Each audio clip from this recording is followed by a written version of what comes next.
Serve? Siamo in pochi. Thank you. And first and foremost, I wanted to say that today's objective is to share the findings of Marie Skłodowska-Curie project that is near to its conclusion. So any feedback or input that you may have, I'm sure it will enrich further the project. Before moving to the agenda, and I need to share some logistical information, and also to thank you several individuals who make this project on this day possible, starting from those who first said yes. My professor here at Ca' Foscari, Fabio Perocco, who sent his regrets because he was not able to participate today due to really serious familiar matters. Thank you to Professor Claudia Susanna Cajai, who said the second yes. To Professor Donatella Della Porta for her support during the secondment at the Center on Social Movement Studies in Florence. And also to Professor Anna Trindafoulidu at the Canada Excellence Research Chair in Migration and Integration in Toronto, who gave me hospitality during the field work during the last months in Toronto. Each of them has prompted questions, reflections throughout all the process. So while every responsibility remains mine, I think that any theoretical or practical impetus of this project, I hope, is also theirs, and they can see this as also something that comes from their contribution. And I need to extend also my thanks to Ca' Foscari to the International Relations Office, first of all, Silvia Zabeo and Laura Fagarazzi. Thank you for being here. And also to the administrative office at my department, Chiara Ghirardo, who is here. And they have been really supportive, both technical and at the human level. Otherwise, really, this project should have been more challenging than it was. And then I need to thank you also all the participants, each of them, in particular migrant workers who gave their time and shared their stories, and for sharing also their emotions, the challenges, the angers, and also the trust in this project. I also need to thank you all the associations, the trade unions that welcomed me in Canada and also here in Italy.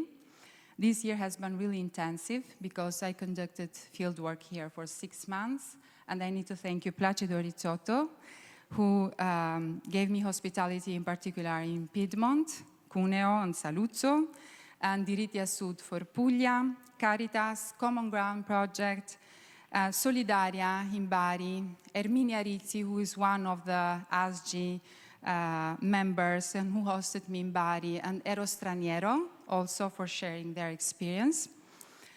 I apologize, I cannot name all of them, but maybe I hope during this day there will be also other opportunities. And I need to thank you also, all my colleagues, both seniors and juniors, in particular those with the precarious working conditions, for their mutual support and passion for research despite challenging global, national, and job insecurity conditions. And now some logistical information. As you already know, during the morning there will be interpretation services. So please, if you need headsets, you can contact the interpreters. For online participants, we are unable to provide interpretation, but if you have any question, please write them in the chat, and then Raffaella and I will collect as many as possible to share them with the audience. Recordings, we would like to record the day, but we also wanted to ask to you if it is okay. If anybody does not agree, please say it now. Okay, thank you. And some basic facilities. We have foreseen breaks because the schedule is really intense. And during these breaks, if you need a coffee or to drink something, there is a bar in the courtyard. Probably you already saw it. And the restrooms are in the raised ground floor and also in any other floor.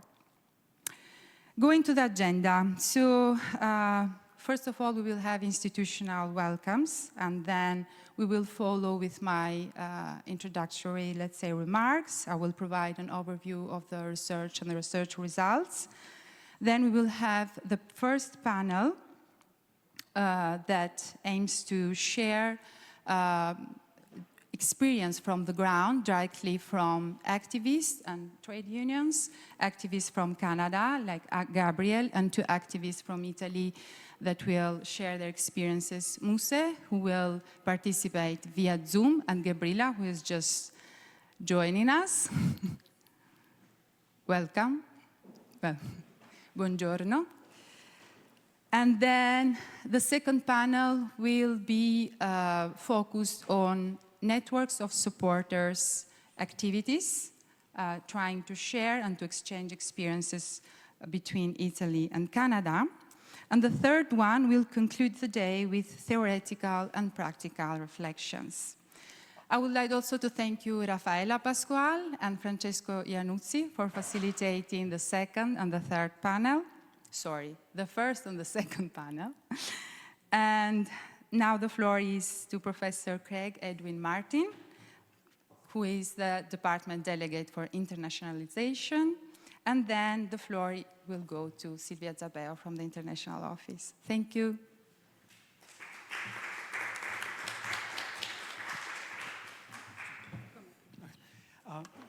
Well, it's a great pleasure to welcome all of you here to this wonderful conference. As Aristella said, I'm here to welcome you as the delegate for internationalization for the Department of Philosophy and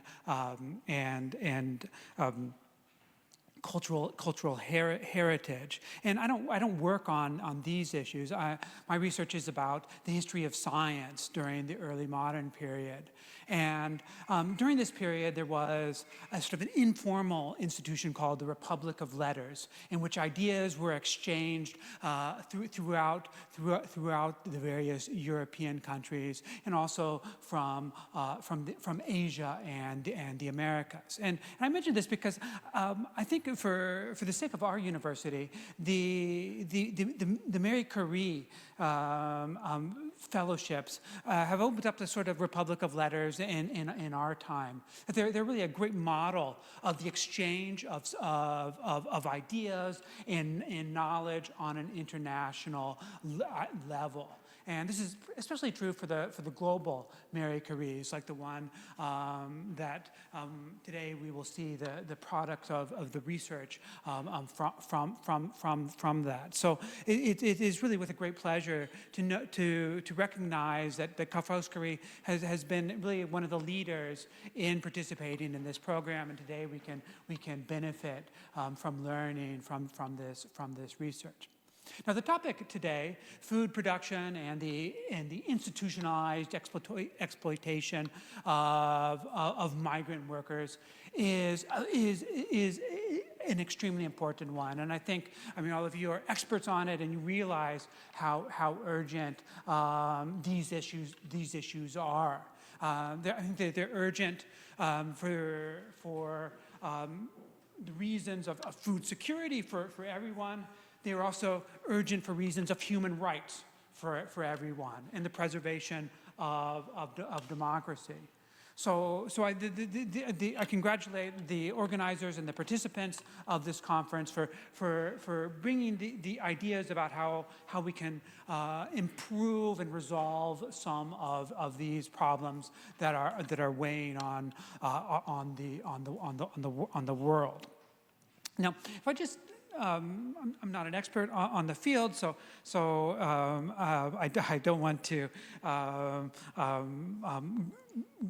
meddle into something that I don't really know about. But reading through the abstracts and looking at the titles, I'm struck by two aspects of this conference, which I think should be mentioned. One is that the topic is necessarily international, and that, and we might say comparative.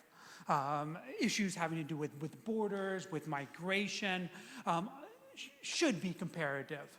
We need to bring in the discussion the laws, the practices, the struggles in multiple countries to understand these issues. Now, one of the things I was really pleased about when I saw the program and the abstracts is that the conference combines the expertise of sociologists and political scientists with those who have the experience firsthand in these problems. And I think that's very important, that we need to come to these issues from multiple approaches and to understand these problems by allowing the voices of the people who are working in these fields and involved in the labor struggles. Because I really think it's only in that way that we can make progress through these difficult questions. So I was very happy to see that this conference brings together people from multiple places in the world and can bring about different approaches and experiences related to these questions, so that we can improve the conditions and understand the dynamics that create the exploitation of people who are working in these circumstances. So I don't want to speak anymore because I know that all of you know way more about this than I do. So I'll open the floor to the organizers and to the first speakers, and express again my welcome to all of you. For your words. I hope you will like to join also the conversation later during the panels, if it is possible. Thank you for being here, for finding your time. Now, please, Silvia Zabel, the floor is yours. Yes. I kindly ask you to switch on my presentation, please. Thanks a lot. And I thank Professor Craig Martin, because I think we are on the same page with our opening speech. Okay.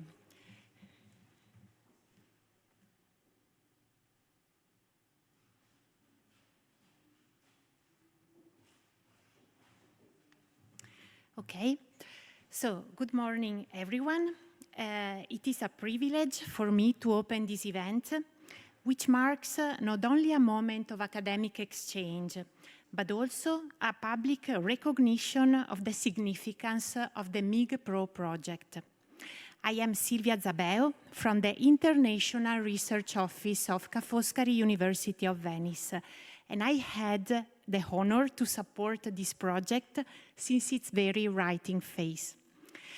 Before delving into more specific sessions, I would like to situate this initiative in its broader context and to highlight what it means in the landscape of the European research funding and why it matters to Ca' Foscari University of Venice, Europe, and beyond. The MIG Pro project is funded under the Research Framework Program of the European Commission, Horizon Europe, and specifically, it is a Marie Skłodowska-Curie postdoctoral fellowship. This is now one of Europe's most ambitious and competitive funding schemes. Its nature, demanding excellence, mobility, and interdisciplinarity, makes it quite complex, but there lies its strength. A successful Marie Skłodowska-Curie proposal must integrate rigorous scientific objectives with training, career development, international cooperation, and a clear path to impact also outside academia. These fellowships require engagement across sectors and borders, encouraging research that goes beyond the boundaries of single disciplines. Therefore, through our fellows, their supervisors, and other relevant actors, as today's panelists are, the Marie Curie program promotes new and prestigious networks all over the world. At Ca' Foscari, we are proud to support national and international applicants and then host an increasing number of successful Marie Skłodowska-Curie projects. If you need further information, I will be around today. Over the years, these projects have contributed to strengthening the international profile of our university and consolidating our role as a place where talents can grow. Marie Skłodowska-Curie fellowships, to us, are not only about figures and outcomes. They are about the personal and professional development of fellows. And in parallel, they represent an opportunity for the improvement of our university itself. In fact, at Ca' Foscari University, we have improved our tailored support to researchers in the pre-award and post-award phase, with new and updated services. And more importantly, we have fully embedded in our strategic plan the talent attraction and career development as key principles. Marie Skłodowska-Curie fellowships fully embody the values we promote at Ca' Foscari University: meritocracy, nurturing talents, and the cultivation of research as a public good. This program elevates the profile of researchers as agents of change, capable of bridging academia, policy, and society, and of advancing knowledge in their fields and beyond.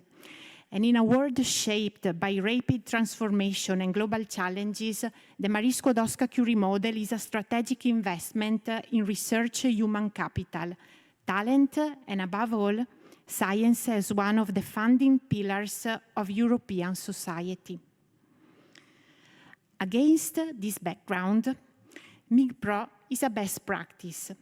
It shows how Marie Skłodowska-Curie funded research can engage with pressing societal issues, amplify marginalized voices, and contribute to rethinking the boundaries of citizenship and rights. Given my lack of specialized scientific background, I will refrain from technical commentary. Instead, I invite you to reflect on what this project embodies in terms of values, scientific excellence, societal impact. It is in this spirit that I bring my congratulations to Eriselda Scoppi. Your tenacity, perseverance, and commitment to this project, despite personal challenges and project complexities, exemplify the spirit that drives meaningful scholarship. Your work not only advances knowledge, but gives voice to many groups, making scholarship more humane and socially relevant. So, on behalf of Ca' Foscari University Research Services, I extend warm wishes for a day rich in dialogue, insights, and new ideas. But more importantly, we look forward to what comes after today, the further contributions MIG-Pro may generate in academia, policy, and civil society. May this day be not just a result-sharing event, but a step toward further collaboration and greater societal impact. Thank you all, and I wish you a very fruitful day.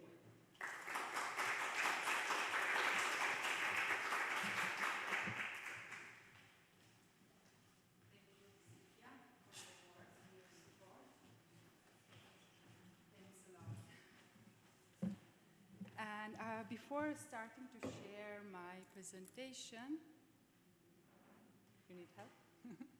Just communicate. I would ask to the panelists of the first session if you would like to join, or if you would like to hear from there, as you prefer. The choice is yours.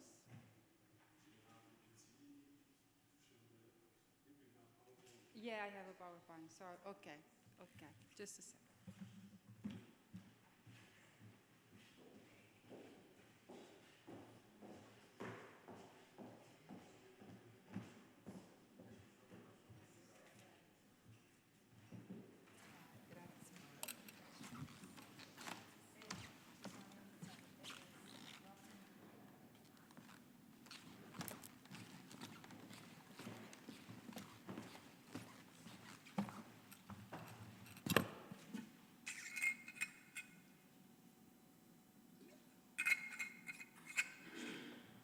Okay. First of all, I have to say that as soon as we open the presentation, it will be probably a bit dense, my presentation. I try to be concise, but it's not my strength, as those who know me know very well. To synthesize 3 years of work in 30 minutes, in 40 minutes, but I tried. So sorry if I'm not maybe going a lot in depth of some important issues, but I hope we will have time during this day to go in depth of what I'm not really, those issues that I'm not expanding during this discussion, and look at them together. I would prefer that one if it's possible. Grazie. Okay, so already Silvia said something about the project and its aims. And you are here because obviously you saw the agenda and the program. So let's go directly to what I'm going to share today. First of all, the project and its transformation. The project underwent several transformations. The fieldwork in Italy, the fieldwork in Canada, and then some conclusions and interpretative pathways or hypotheses. So the project aimed to explore whether and how material and symbolic borders of citizenship are challenged by migrant workers in particular, as Silvia already mentioned, and as we have seen on literature, on journals, those who are labeled as vulnerable, who are marginalized, but also are deemed essential, no? So the primary reasons, themes, why of this project? The primary reason stems also from the fact that while systematic and structural exploitation is widely examined, the voices, the protests, the grassroots organization of these workers remain still overlooked in literature. And this is the first reason. Then we will see the other reasons during the presentation and also during the discussions. Why of these two comparative contexts? Because both of them have persistent exploitation structures and practices of migrant farm workers with precarious legal status or without a legal status. Both have seen grassroots struggles for rights and for secure legal status, for housing, for access to health care. The structural conditions of these two countries, regulatory, economic, political, make them ideal for studying also the interconnections between structural conditions and agency, no? The struggles from below. So in the spirit of the Marie Curie project, pairing these two contexts aims also to foster exchange on methods, on practices, and also theoretical insights. Then I went to the field, and some changes happened. But before going to these, few words about the context. And again, I ask for this also to the first panelists to contribute more, in particular as it relates to data and features, because I would like to give more time to the results and what emerged from the project. So both contexts under examination, as we said, and as we know, probably all of us, are highly dependent on migrant labor for their agriculture sector. the Canadian agriculture sector in particular is heavily reliant on temporary and seasonal migrant workers, many of whom come from countries such as Mexico, Caribbean, India, Philippines. Annually, between 50,000 and 100,000 temporary or seasonal foreign workers arrive in Canada to work in the agri-food sector. This migrant workforce covered in 2021 one quarter, but maybe speakers from Canada would like also to add more on this because the numbers are going to grow every year. The longest standing and most utilized pathway is the Seasonal Agriculture Worker Program that initiated in 1966 with an initial agreement with Jamaica. This program now involves 12 countries, Mexico and Caribbean countries, and has been critically analyzed by activists and from scholars that have analyzed and have considered it or have seen how this program historically responded to a white supremacist anxieties concerning Canadian nationhood. So SWAP, fundamentally, SWAP is a Seasonal Agriculture Working Program, constructs a system of structural precarity because participants are barred from applying for permanent residency, long-term permits, family reunification. Their stay can be at maximum 8 months per year in Canada, and most critically, their legal status is tied to a single employer.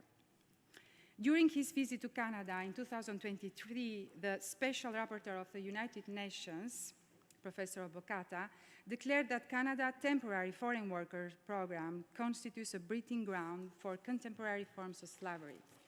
To the same conclusion arrived the Special Rapporteur when she visited Italy in 2018,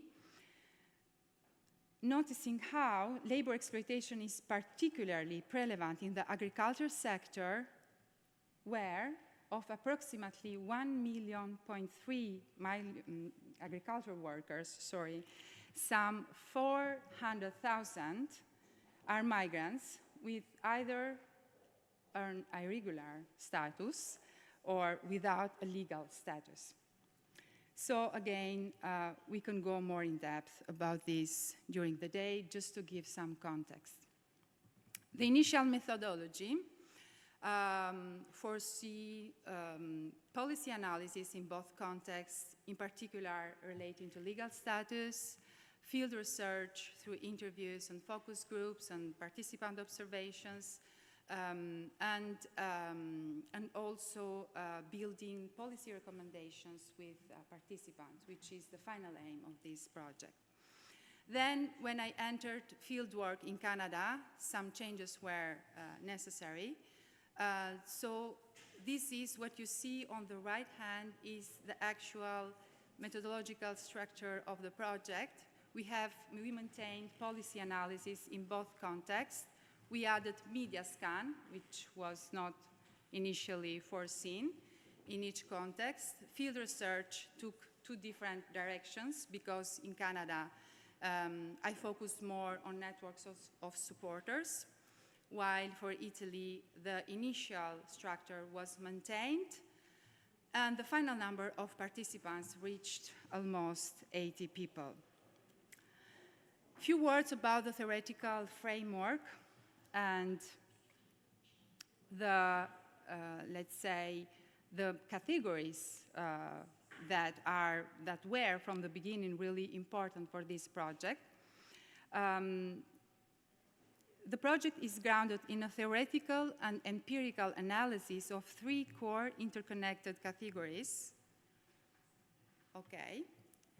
that are citizenship, resistance, and protest.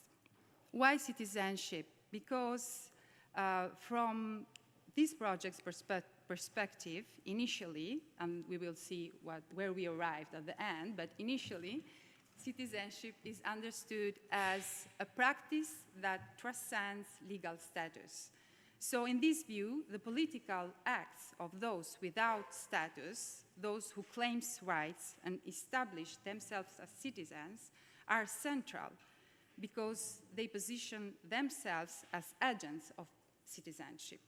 On resistance, we draw on James Scott's notion of everyday forms of resistance, trying to explore visible and non-visible micro forms, practices of resistance.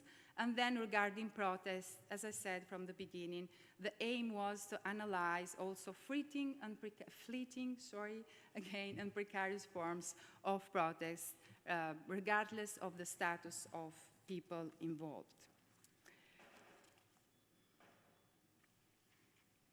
So about participants, this is, let's say, the final picture.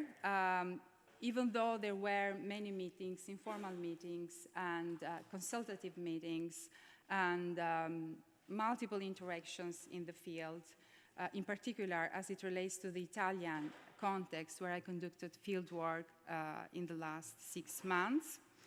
So for Canada, 9 consultative meetings were initially conducted before beginning with the interviews, and then 12 interviews with activists within a specific campaign from 4 specific provinces, and Ontario being the main one. For Italy, we had 14 consultative meetings with trade unions, in particular at the beginning, then with activists, with migrants, and 48 interviews, which included both interviews and participants that gave their time and thoughts through specific focus groups. In Italy, there were 2 specific regions, Piedmont and Puglia, that were the main sites of research, and then interviews expanded through the country. In this moment, as I said from the beginning, any feedback will be really useful because we have still 2 months from the conclusion of the project, so we have still time for some refinements and improvements. In these specific moments, we are constructing policy recommendations with participants that we would like to share also in November, before project's conclusion. But this will not be the end, because as you know, when you do research and you are engaged with the field, you build relationships. So probably we are going to build also events in these specific sites for the next year. About Canada, I will go very fast on these theoretical things and methodological things. And if you have questions, I will be glad to answer more in depth, and also to say why this changed, because they became 2 projects in one, maintaining some similarities. So also during this presentation, I will try to first go on the Canada fieldwork and then the Italian one, and try to make some similarities and differences. So we choose, I use we, I have to say this first, is because really I try to build a collective and collaborative project and work as possible as it was, also with my limits sometimes. And I thank you, Raffaella, again, who joined the project the last 7 months and is collaborating in particular for the media scan and policy analysis. But I thank you also my supervisors, and Susanna, who is here, and who has also supervised this part, in particular as it relates not to the methodological and theoretical part of the research concerning Canada. Situation analysis was chosen because it is a critical interactionist methodology that tries to construct democratically research with participants, with awareness that knowledge and research is never neutral, is always positioned, no? And we all bring our subjectivities also in the field. So these are all the components that were analyzed for the Italian context, for the Canadian context, sorry, and this is the specific campaign that was chosen. Are there questions so far?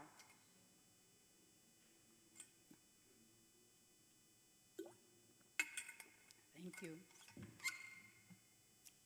So Status for All campaign was chosen for the Canadian case because for its crucial role and for the crucial rule of legal status. And the second element was the longevity of the campaign and the mobilization of multiple collectives and different strategies that campaigns activates. The main research question for the Canadian context became what empirical and theoretical perspectives can the study of status for all say to social movement studies, to migration studies, but also to the Italian context, no? Always remaining in the spirit and the aim of a Marie Curie project to enable exchange. So the campaign for legal status is fundamentally about achieving what Hannah Arendt, that is really often cited, but is important to remember it, is about achieving the right to have rights because it unlocks access to further protection, including the right to change employer, as we will see in the second panel, thanks to Eugenie, the rights to family unity, and the Status for All campaign and its organizers self-describe as cross-Canadian alliance to combat racism and fight for migrant justice.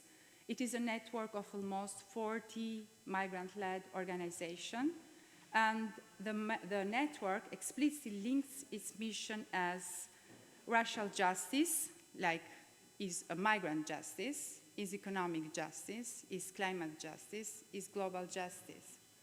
I am mentioning these elements because they will be useful when we will go to the Italian context and try to see how networks of allies build their practices, their messages, and coalitions. The interviews for the Canadian context elicited core themes like participants' involvements within the movement's story, campaigns' goals, partnerships, barriers, facilitations, and connections with other campaigns. Two more dimensions about the campaign, and then I'm going directly to the results, and the message and the methodology. As one of the participants shared, sorry, is that one? When he was asked about the nature of the network, and he answered, what we do is creating a community of people, strategies and campaigning for tuition fees, campaigning in working places, campaigning for kids to school, for wages. Our methodology is collective action of a group of people, and all are migrant-led, in coalition with other migrant-led organizations across the country.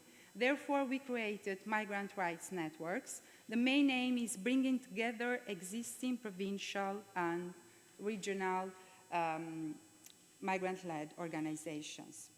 When discussing campaign support, the underlying political message is one of radical solidarity, but we can go more in depth on this also with Canadian colleagues today.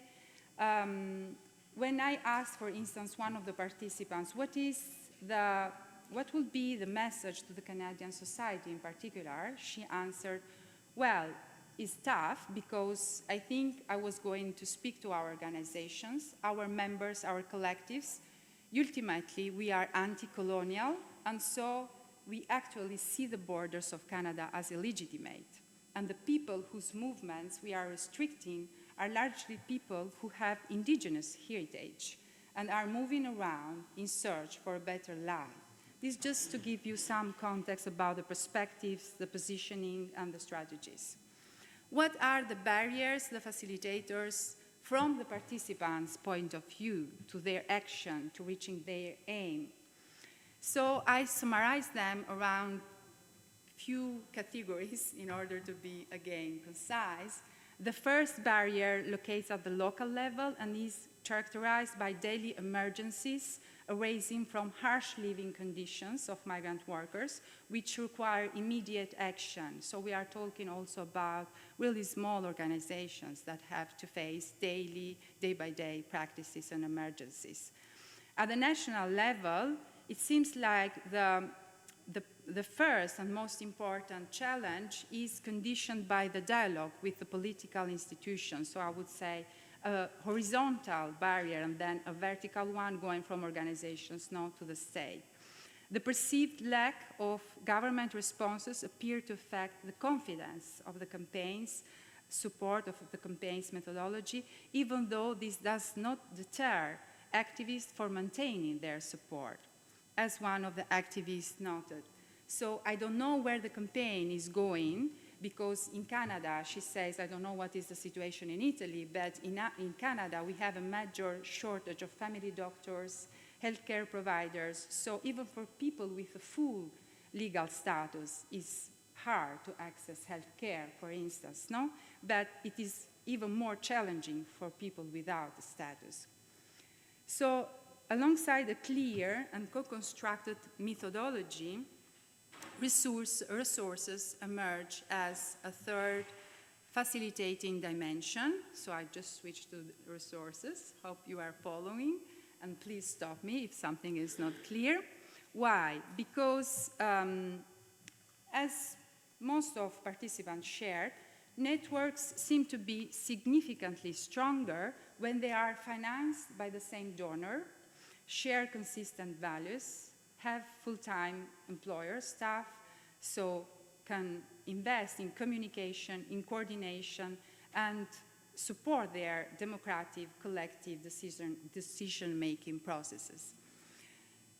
I asked also questions about academia in both contexts. So this is a good picture, then we will go to the Italian one. So I have to prepare about this, even though there were challenges also for the Canadian context as it relates to research and how research is perceived, and also maybe what impacts research has had. So probably there are collaborations or non-collaborations also due to previous experiences, and we have to take into consideration of this, also this. The responses revealed, even though a profound trust in researchers, like being potential allies in producing social change. Research is deemed crucial for advocacy, especially for providing concrete data necessary to support, for instance, policy recommendations. This is a practice widely used in Canada, and I hope it will be also more and more used in Italy. So I'm going to conclude for the Canadian context.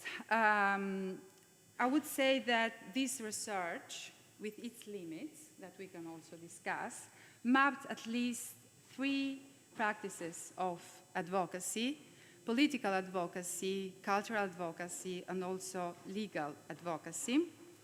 The interviews underscore the importance of community awareness, cross-organizational collaboration in championing for migrants' rights.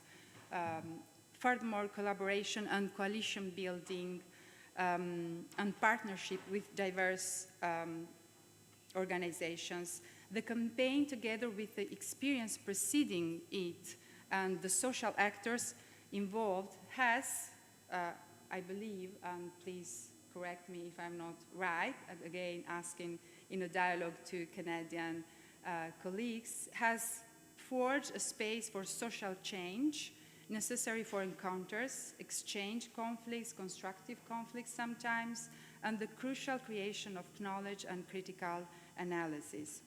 So again, starting from political advocacy, which was the first practice that I mapped through the Status for All campaign, thanks to interviews, was possible to reach also other practices like legal advocacy that will be the focus of the second panel. What are the broader impacts? Let's go into just list them really quickly. At the micro-individual level, these networks build a counterculture against the forces of separation, isolation, and competition, which seems the prevailing direction. At the national and institutional networks level, networks of supporters and migrant-led organizations successfully generate awareness and pressure on Canadian state, international institutions. This pressure made a consistent contribution to the work of 2 parliamentary committees that are investigating the program or have investigated the program, and in particular as it relates to closed work permits. At a wider level, societal level, the campaign, herald, and related movements have significantly increased public awareness regarding the agri-food business, but also interconnected justice issues like land, climate, indigenous populations, and land justice, worker justice, converging all these movements and striving to organize a unified demand for global justice. At the international dimension, this work has multiple potential layers for development and engagement, as also one of the reasons why we are here today, to try to foster these exchanges, particularly as it relates to seasonal working programs and fundamental workers' rights in the European context, I hope also. This was the part relating Canada. And now we are going to Italy. I need to see the time because given that we are really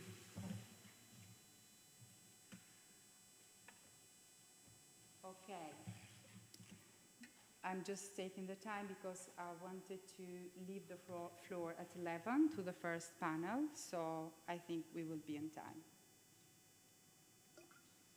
Again, if you have questions, please, I would be happy to try to answer.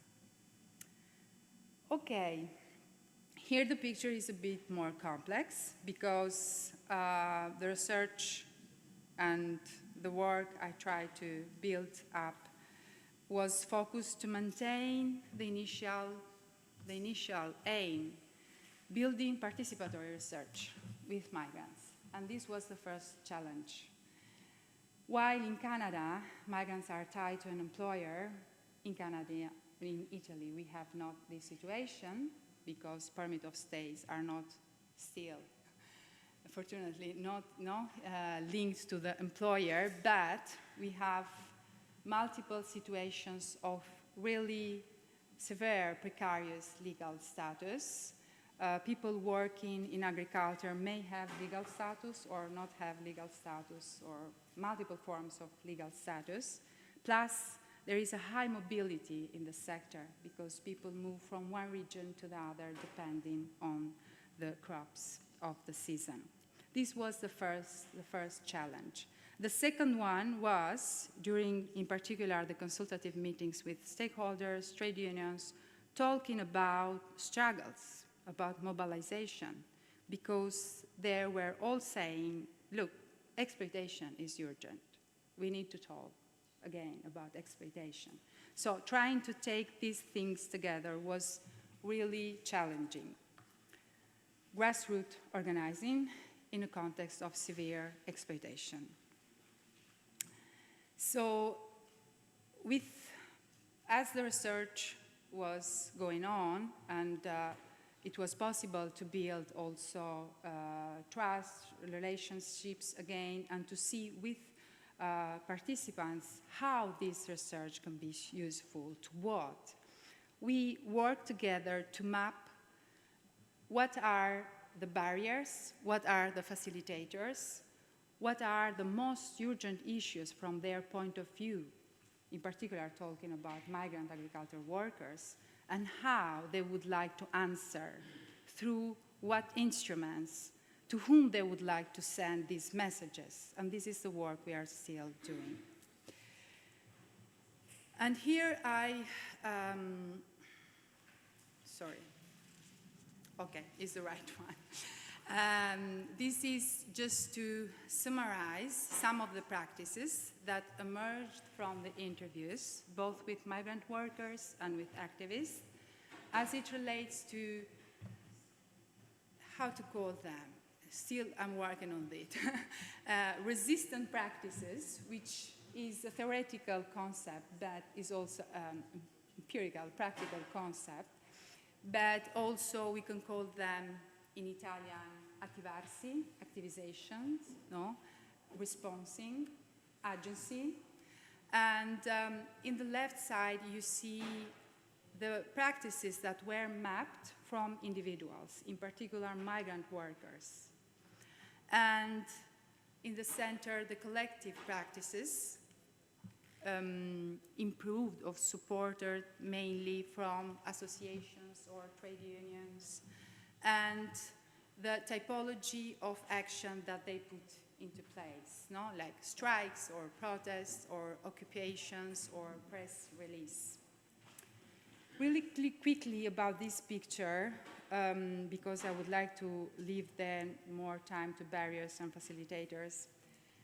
As you may see, the table shows how, when we go to individual actions, focus is on labor demands. So we said at the beginning that we are trying to see structure and agency, and by focusing on a specific case, looking at multi-layered power relations from the individual to the macro, no? State, individual, local actors, and then employers, individual. So the resistant practices seem to be mainly concentrated on the relations among employers and workers, like the refusal to work without a contract, the refusal to do a work. But there were also refusal practices as it relates to participating to protests, and we will see in a moment why. While collective practices include mobilization for death, killing of a comrade, as well as related to housing, legal status, and intermediation. Let's go to barriers as we map them with participants. I really will cite them quickly and go more in depth just of one dimension for each, hopefully, which I think is crucial. So I try to organize, and I'm gathering feedback from participants in the field. I just was in Piedmont 2 weeks ago to share these results and to see what are the feedbacks. It seems we are going in the right direction from the feedbacks that we gathered from Piedmont. So they're organized at, again, micro, meso, and macro. At the individual level, what seems to prevent mobilization are really multiple nodes, just to list precarious legal status, administrative hardness, cultural capital, job insecurity, lack of Italian language, skills or not, lack of skills in previous unionization experiences, and family burdens, families that are abroad. No? We migrate also to support others. And also war, migration, and trauma linked to those experiences. These all are factors that, compounded by the context that we will see in a moment, cause severe psychological distress, and more oftenly, the contexts are unprepared to address this yet today. Last but not least, as I already mentioned, one of the determinants was also past mobilization with negative outcomes that have affected and further eroded the confidence in participating to collective protests or grassroots organizations. The contextual sector, some specific elements that were noticed, we already mentioned them, the characteristic of the sector, no? Being cyclical, the seasonal nature of agriculture, but also spatial division, no? These material and symbolic divisions about rural and urban area, isolation. And for the Italian context, I will take 2 minutes more about also for this specific dimension, control and discipline. What do I mean about that? We tried with participants also to resonate around historical struggles. Here in Italy, we have had also recently, but in particular in early 20s, really important strikes. And so, for instance, that was also why I choose, and we choose together also with participants, Piedmont and Puglia, because Piedmont in particular relies on migrant workers for products like blackberries, apples, peaches, kiwis, and Puglia for tomato and watermelons. Despite protests, grassroots projects like AMIF-founded project from the European and both national levels are schemes providing accommodation and aiming to counter exploitation. The housing problem in particular persists in these areas. Hundreds of workers sleep every summer still rough, living in the streets, sleeping in parks or in makeshift shelters each summer for 5 to 6 months. And sometimes these workers return in the same place for 7, 10 years or more. There is some exchange, but most of them are well known in the context. Reception systems created to counter exploitation, though preferable, as one of participants said, to living under the trees, are often described as ghettos, camps, with access restricted to those with residence permit, work contract, and good health. They have to be performative, no? Control is exercised in 2 ways, as we saw. Strict rules for those who are inside. You cannot have visits. You have to respect the time to enter and to go out. And governance through a degradation and a security paradigm for those who are outside is a security problem for the mayors, for the journalists, and so on. Each year the same workers return, as I said, and the narrative from the authorities is controlling, management, and really, I would say also violence, with late-night surveillance, order to move from policy enforcement agencies, and then evictions. I experienced at least 2 in each context this summer. Stakeholders and activists describe these as cosmetic maneuvers or failure of the system. Measures that criminalize presence while seemingly serving public opinion, on the other hand, according to the participants, to communicate that administration and law enforcement have the situation under control. With these articles in Italy each summer, I did not shared some of them today, but maybe we will have time to go more in depth. What are the elements, let's say, of the macro area that I have called social ecosystem? So the third set of barriers comprise several nodes again. The first 2 of one I would like to mention, again, trying to take this connection with Canada, have been racism and paternalism that are well noted and were underlined from several participants among as dimensions, let's call them dimensions for the moment, being present among allies, movements, parties, trade unions, I have to say it also, alongside with practices of infantilization and fixed patterns. What does it mean, fixed patterns? It means that a huge group of participants said that they stopped participating, migrant workers, because what associations or informal groups were proposing to them was a fixed scam. We go in this place, in this time, we do that, and we come back. So most of them said, okay, I did this. I can say you, I did this. It's for many years, and nothing has changed. So added to these are control, repression, and criminalization also of solidarity. During the ethnographic at least 2 individuals with whom I was collaborating from associations in each specific region were called by law enforcement or their superiors to cease solidarity practices with migrant workers. Otherwise, they would have consequences, and one of them did, because lost his work.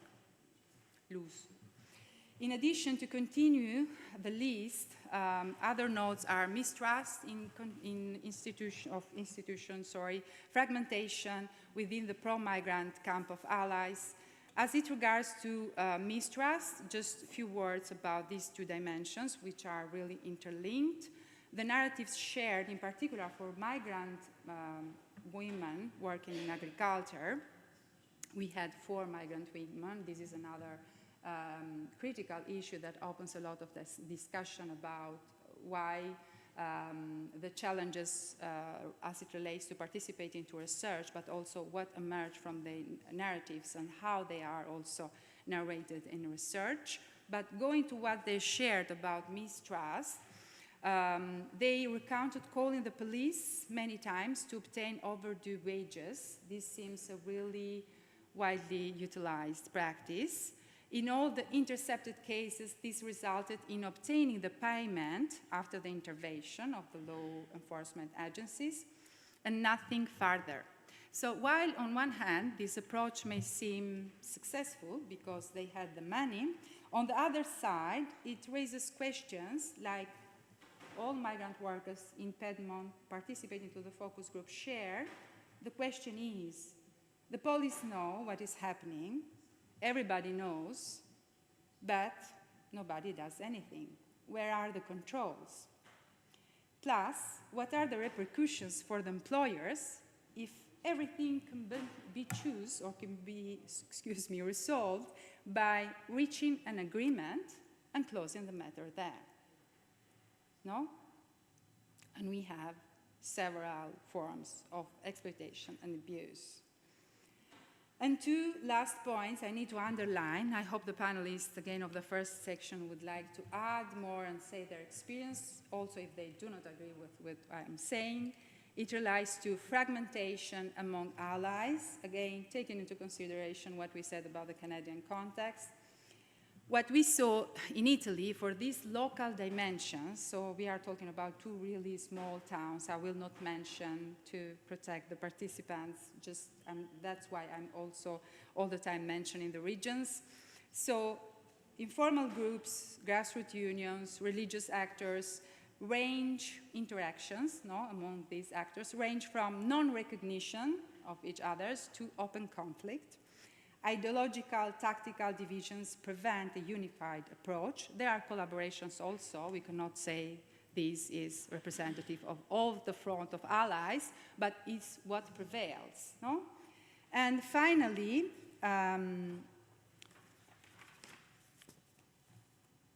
academia itself, journalists, politicians are criticized, in particular by migrant workers, as extractivists, as making into place extractivist research practices. I talked a lot about this with Gabriela during our first meeting, so if he would like to share more about this, I will be really glad. And this is not the only one of participants. And also the same can be said about trade unions. During the fieldwork in Piedmont, we were 3 researchers on the same issue, not the same, because I was looking at struggles, they were looking at house and health, but with the same migrants, with the same trade union in the same place, no? We have to see how to reformulate this and also what impact, how to do something that at least has an impact. And what are the outcomes? Just for this part of barriers. Really quickly, loss of stratified trust and discipline. So we mentioned employers, trade unions, activists, law enforcement agencies. So loss of trust by migrant workers toward these actors. Fragmentation of the workforce, fragmentation and conflict within the social ecosystem in both contexts, Fragmentation divides the Allied front. However, while activists are broadly pro-migrant, left-wing position and differences in approaches, tactics, ideology prevent a unified collaboration on a problem that is recurring in these territories, at least in these dramatic ways, in the last 15 years. These observations for the Italian case, and bearing in mind again the Canadian one just described, led to ask, where has the conflict shifted? No? Where is the class conflict shifted or moved to? And the answer we propose is that probably the conflict for this context is everywhere, no? Is a micro-fragmented, embedded in the social. It is probably the result of what two feminists, Marxist feminists probably, Maria Mies and Nancy Fraser, could call the distraction through division to the real struggle. This is the first interpretative clue that we can discuss together. Has the capital succeeded in dividing us in every part of our social body, as workers, as social actors, as researchers? Then, what are the elements that facilitate? We have also good news, not only bad news. Okay, yeah, there were also mapped good practices, but today I wanted to share mainly the bad news so we can continue to work. One of the best practices is for sure the work that grassroots trade unions do every summer in every place, and also realities or associations like Solidaria in Bari. I will not go more in depth about this reality today, but I hope we can have chances to share more about this. Also, as it relates to forms of agency, we are not yet at this point for the Italian context on elaborating and trying to conclude, because the Canadian one is more advanced as it relates to concluding all the analysis of all the documents. But just because I mentioned Solidaria, Solidaria can be mentioned as a case of a reality that through occupation, production outside of the big distribution has also put into place forms of economic advocacy, I would say, no? By empowering workers and giving them the chance to exit from exploitative working conditions. So together with participants, we mapped also what facilitates and what supports, in order to, again, build a document that we can improve and that can be a live document and can be also utilized by other realities. As a first dimension, going to the individual one dimension that I really hold close, and I think is still another dimension that is overlooked in literature and in research at least, but also in some activist practices, is the cultural capital of workers, their experiences before migration, no? Sometimes it seems that a person is born when it arrives, he or she arrives, no. And migrant cultural capital, political socialization in the country of origin or not, is and remains element that needs greater attention today. Several participants emphasized how political socialization and previous unionization played, for instance, a significant role in a strike that I mentioned a few minutes ago, like the strike of 2011 in Ardo. We went more in depth with, about this specific event with some of the participants. This strike began the 31st of July 2011 and lasted 12 weeks. It led to the introduction of the offense of caporalato, illegal intermediation in the Italian Penal Code. Those in Ardo that summer included former northern factory migrant workers and young people who had just arrived after leaving the so-called Arab Spring, as reflected in testimonies from one of the organizers and promoters. The strike is remembered as the first major action by migrant farmer workers. There were hundreds, even thousands probably, no? About if we see numbers. And it returned to the spotlight in April this year with the Sabre trial, 13 years later, after the investigations began in that region, in Puglia. The Italian Supreme Court of Cassation confirmed enslavement, the crime of reducing to slavery against caporali and gangmasters, but excluded employers. This is another criticality that maybe we could discuss further. Another element identified as central was rage, fury, anger, so also the emotional part, no? As shared by one of the participants and promoters. And then going to the end of the list, momentum, action, leadership. For this strike, for instance, an important element was language and communication. As one of the promoters said, there were like 600 living in the same place, in the same time. And language was a problem because those people, those migrants, were coming from different places of Africa, and not only, talking probably English or French, but some of them not. And language and communication skills, so they were able to promote a solution and to find, to self-manage the linguistic mediation, both internal and also external with other parties. These are also fundamental elements. Going to the meso level, the relationships between workers and employers, individuals and activists. Some important elements just to mention are awareness raising through unions on rights, which is really difficult and challenging given also the high mobility of these workers. And a second note was, again, decolonization and decolonizing spaces, movements, and liberating them from paternalistic logics. And as one of the activists in Nardò shared, what he meant by that is asking directly to migrant farm workers, what do you want to do and how I can support you, no? Reversing the logic. Making messages understandable, so the communication level is also important, and speciality. This was fundamental, for instance, in Nardò, but not only, also for Piedmont, where we had strike and protest until 2018. Living in the same place or having the possibility to communicate facilitates, like one of the participants said, like being on an assembly line, no?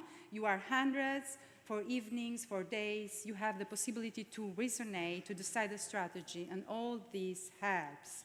So again, trying to make the connection with accommodation or reception centers or the type of work and how they isolate and create separation and how they contribute to prevent struggles on the other side. On the macro level, I will just mention the last one. Framing on racialization, the struggles are also, as we just mentioned at the beginning, struggles on narratives. The call here is not only for collaborative community and at a wider scale country, a process that may lead to overturn the dominant narrative, to counter the fear of the foreigner who does not conform, but also to avoid reducing everything to racism. I know this can be critical, but I wanted to share also because there are two different views from the field. There are participants who say that we need to connect and to work together, no?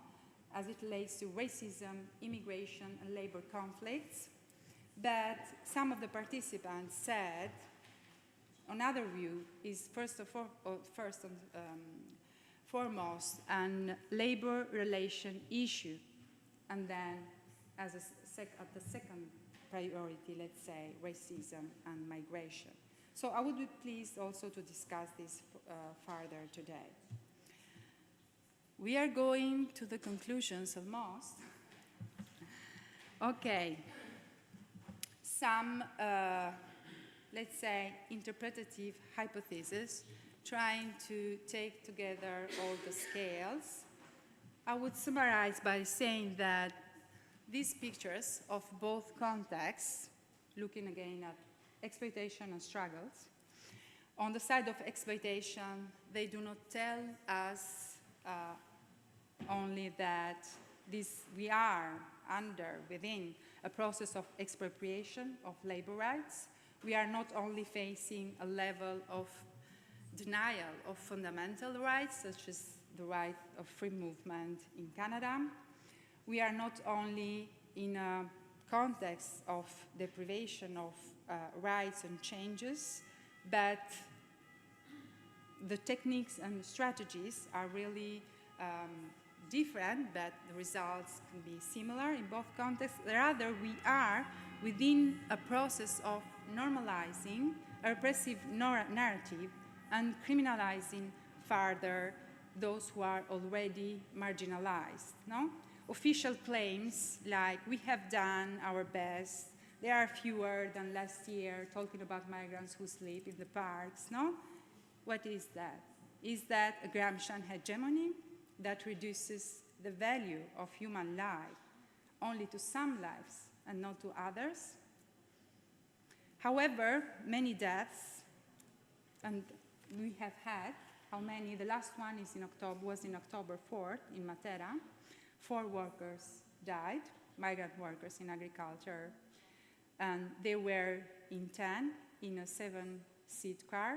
This is really common in Italy because gangmasters also transport workers. How many slum fires in winters, killings for claiming rights? How many deaths during COVID? And countless of deaths that are hidden as a consequence of unprotected labor.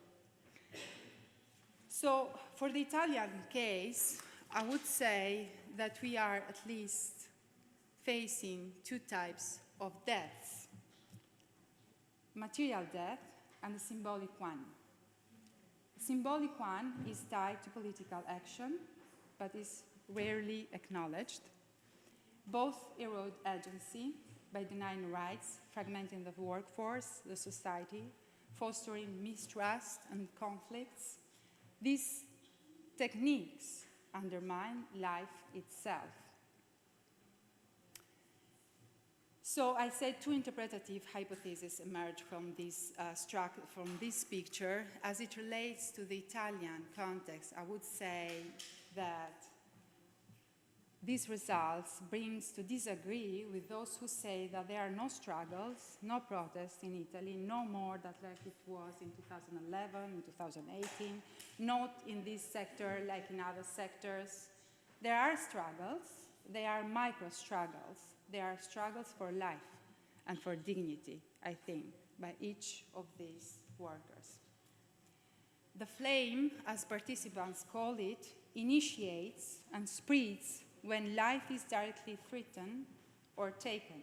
And we have many names in journals and experience each year, every day. While for the Canadian case, mobilizations focus on legal status. I have not at least encountered experiences of homeless labor, at least for this research, again, with its limitations, but I have not encountered those experiences. So probably, I would say we are a stage beyond as it relates to the Italian context. The difference between the 2 cases lies in the contents and in the types of struggles, but also in the typology or in the practices enabled by networks of supporters and networks of allies. Why? Again, we saw it in the Canadian social ecosystem. It has been possible to build coalitions, at least 3 campaigns were mapped as it relates to access to legal status, led by migrants with migrants, without exposing them to precarious, to dangerous situations also with law enforcement agencies. In Italy, the point is, again, a question. Is the necropolitics, no, exposing racialized bodies to acceptable death, as Achille Mbembe calls it? Necropolitics, the politics of death, together with neoliberalism, as Fraser calls it, cannibal capitalism. Have they driven the local ecosystem in this context into crisis? And to what are they responding? No? Is the necropolitics serving neoliberalism or this kind of economic system we are within? Or are they both serving to something else? This thesis aims to discuss around from where to start, from where to continue, from where to reformulate altogether the struggles, the aims, the alternatives, looking to these 2 contexts. And I'm going to conclude, really, from where we started, the citizenship, resistance, and protest. What kind of citizenship, though, in these 2 contexts? I already said that. That's fine. Okay, so with all this amount of information, for the Italian case, what we see is, given that we are in this context, it seems that the priority is a message that these workers are sending to the social ecosystem. No? We need a unified front who is able to speak with one voice, with one strategy. And so the first movement, it is a process, is a citizenship that can be conceptualized as a cyclical process, where the first movement is to repair the internal fractures and traumas of the social ecosystem. Otherwise, it will not be possible to support workers. So we have to work on traumas too, and was able to map some traumas as it relates to social ecosystem in Italy, and organizations with all their experiences and political positions. This is the first movement. The second movement could be that of so liberating, let's say, this potential of practices of knowledge, once that the Front of Allies has been able to heal himself, to support workers. And then, as a third movement, work together to build, again, a unified front. While for Canada, where it seems, again, I may be wrong, but it seems, I maintain, that there is a unified front, together with workers, migrant-led, the movement is from the social ecofield, from the networks of supporters and of allies, to the state, with the aim of making and calling the state to be accountable to international treaties, to its Charter of Fundamental Rights. So to conclude, I would say that the Canadian context may communicate to us possible alternatives in terms of alliance building with and for migrant workers. This was my conclusion, but I would say a few sentences post-conclusion, because I was wondering, this conclusion was really, really negative. But it's not the only reason. So what the Italian context can say to the Canadian context? There are also at least 2 points that I would like to share, but were not the aim of this project. So also for the sake of time, I was not able to go more in depth and to prepare. So at least 2 areas where I can say, and I would be really glad that we can discuss all together this today, They relates first the legislation regarding labor exploitation and territorial projects developed in Italy since 2019. Among these projects, the Veneto region in particular stands as a model practice at the national level, as well as the struggles and work concerning unionization and the rule of trade unions, with all the challenges that trade unions have in Italy. So I only cite them because they will warrant alone another conference, each of them.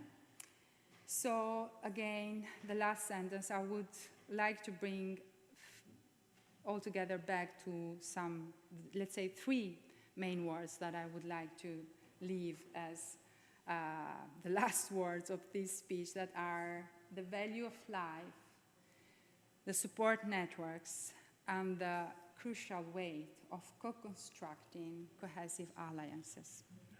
Thank you.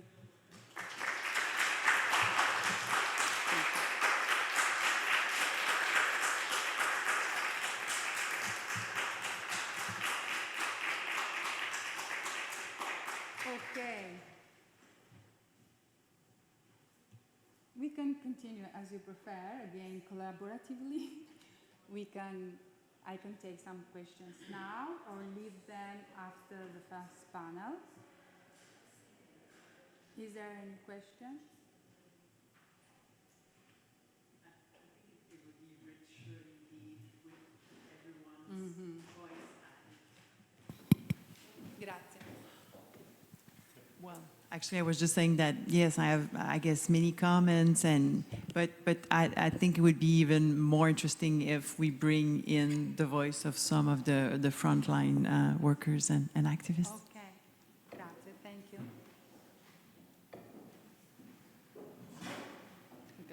Okay, then I will call the presenters of the first panel, if you would like to reach the floor. Gabriela, Ivan Sagnet, and Gabriel, and Musa is joining us from Sicily via Zoom. So I didn't say why this organization is organized like it is organized, which is also really important because I just mentioned it really quickly. So the aim was, again, to discuss where we are now. No, it's not the final results because these are not the final results. We really wanted to continue to discuss on the directions that the research is taking and has taken, and to do this with participants. So that is also why this conference is organized, first leaving the floor to activists, then to supporters, and then to academia. Would you like to reach the floor? Yes? Ivan, please. Gabriela. And this panel will be facilitated by Raffaella Pasquale. Okay.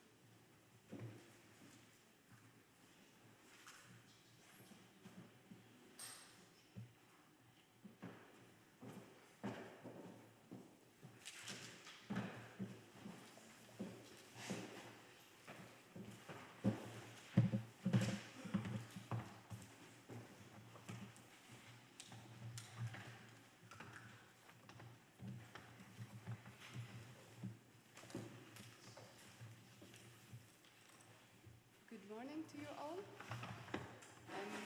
Thank you so much for being here.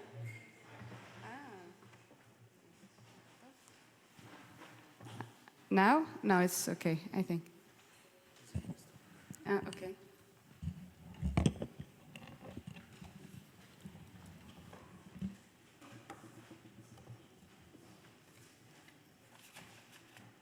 Okay. Good morning to you all. Thank you so much for being here. and thank you for the panelists, and especially thank you for Erizelda to organizing this wonderful conference. And I think it's been really a pleasure to work with Erizelda in a project that is able to bring the voices of activists and people that are in the field to the academic setting, and to also disseminate their voices and to understand these experiences, especially on the last 20 years in the agricultural sector of migrant workers. And I also actually want to thank Erizelda for, it's the first time I have to say I'm in a panel where everyone has, all the panelists have a migrant background speaking about migration. And I didn't want it, it's not, take it for granted. I really wanted to say thank you for this, because actually it's very inspiring. And this is the true, I think, aim of the research, that we are going to the next step, starting to bring the voices all together and work all together to bring the results in a collaborative way. So our roundtable, activism and unionization practices in Italy and Canada over the last 20 years, fields, actor, and processes. First of all, I would like to say that one of the panelists will reach us from online. It will be Mus Elias. Mus Elias is an activist that has been one of the co-creators of the association Diritti al Sud, and also the project in particular Sfrutta Zero, and he was able to bring this experience to European Parliament, which it's also one of a way of activism to bring to the political decision making, and this is one of the main reasons also Mus is in this very rich roundtable. Jean-René Bilongo, I think for those who work in the issue of labor exploitation in Italy do not need the presentation of Jean-René Bilongo. He's the president of Placido Rizzotto Observatory, that every year publishes the report on agromafia e caporalato. He also has contributed to this, to the debate on exploitation with the book.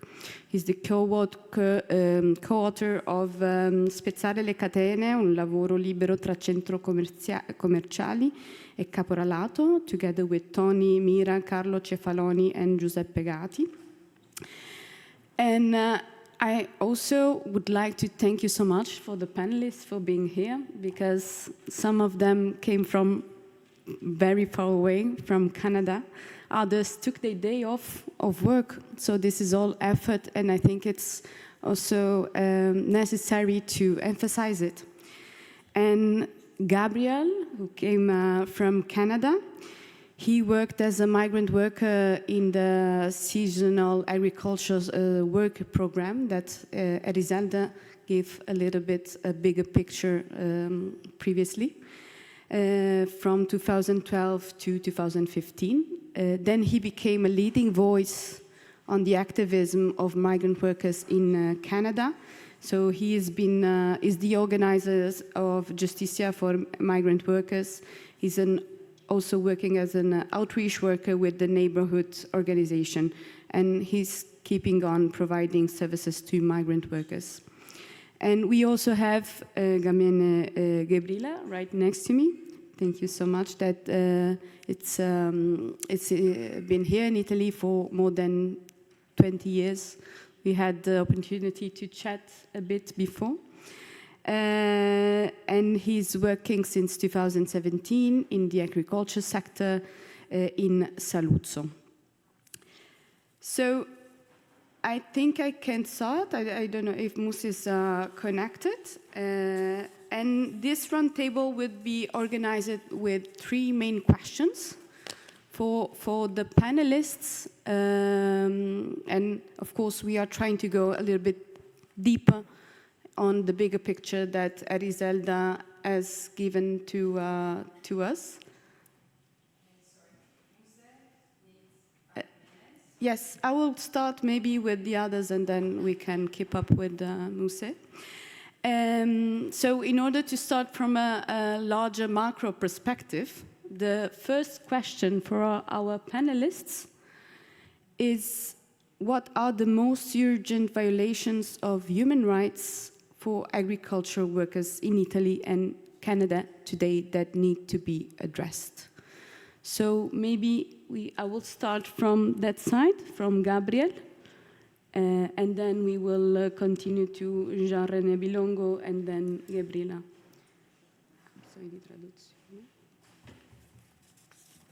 Okay. Can you hear me? Yes. So, sorry, I always have of course I have the very uncomfortable role of saying stop the person, even if it's in a very important moment. So I'll be here with 2 minutes, 1 minute. So sometimes look at me. I'll be with the card. Thank you. Thank you. Thank you for this great question.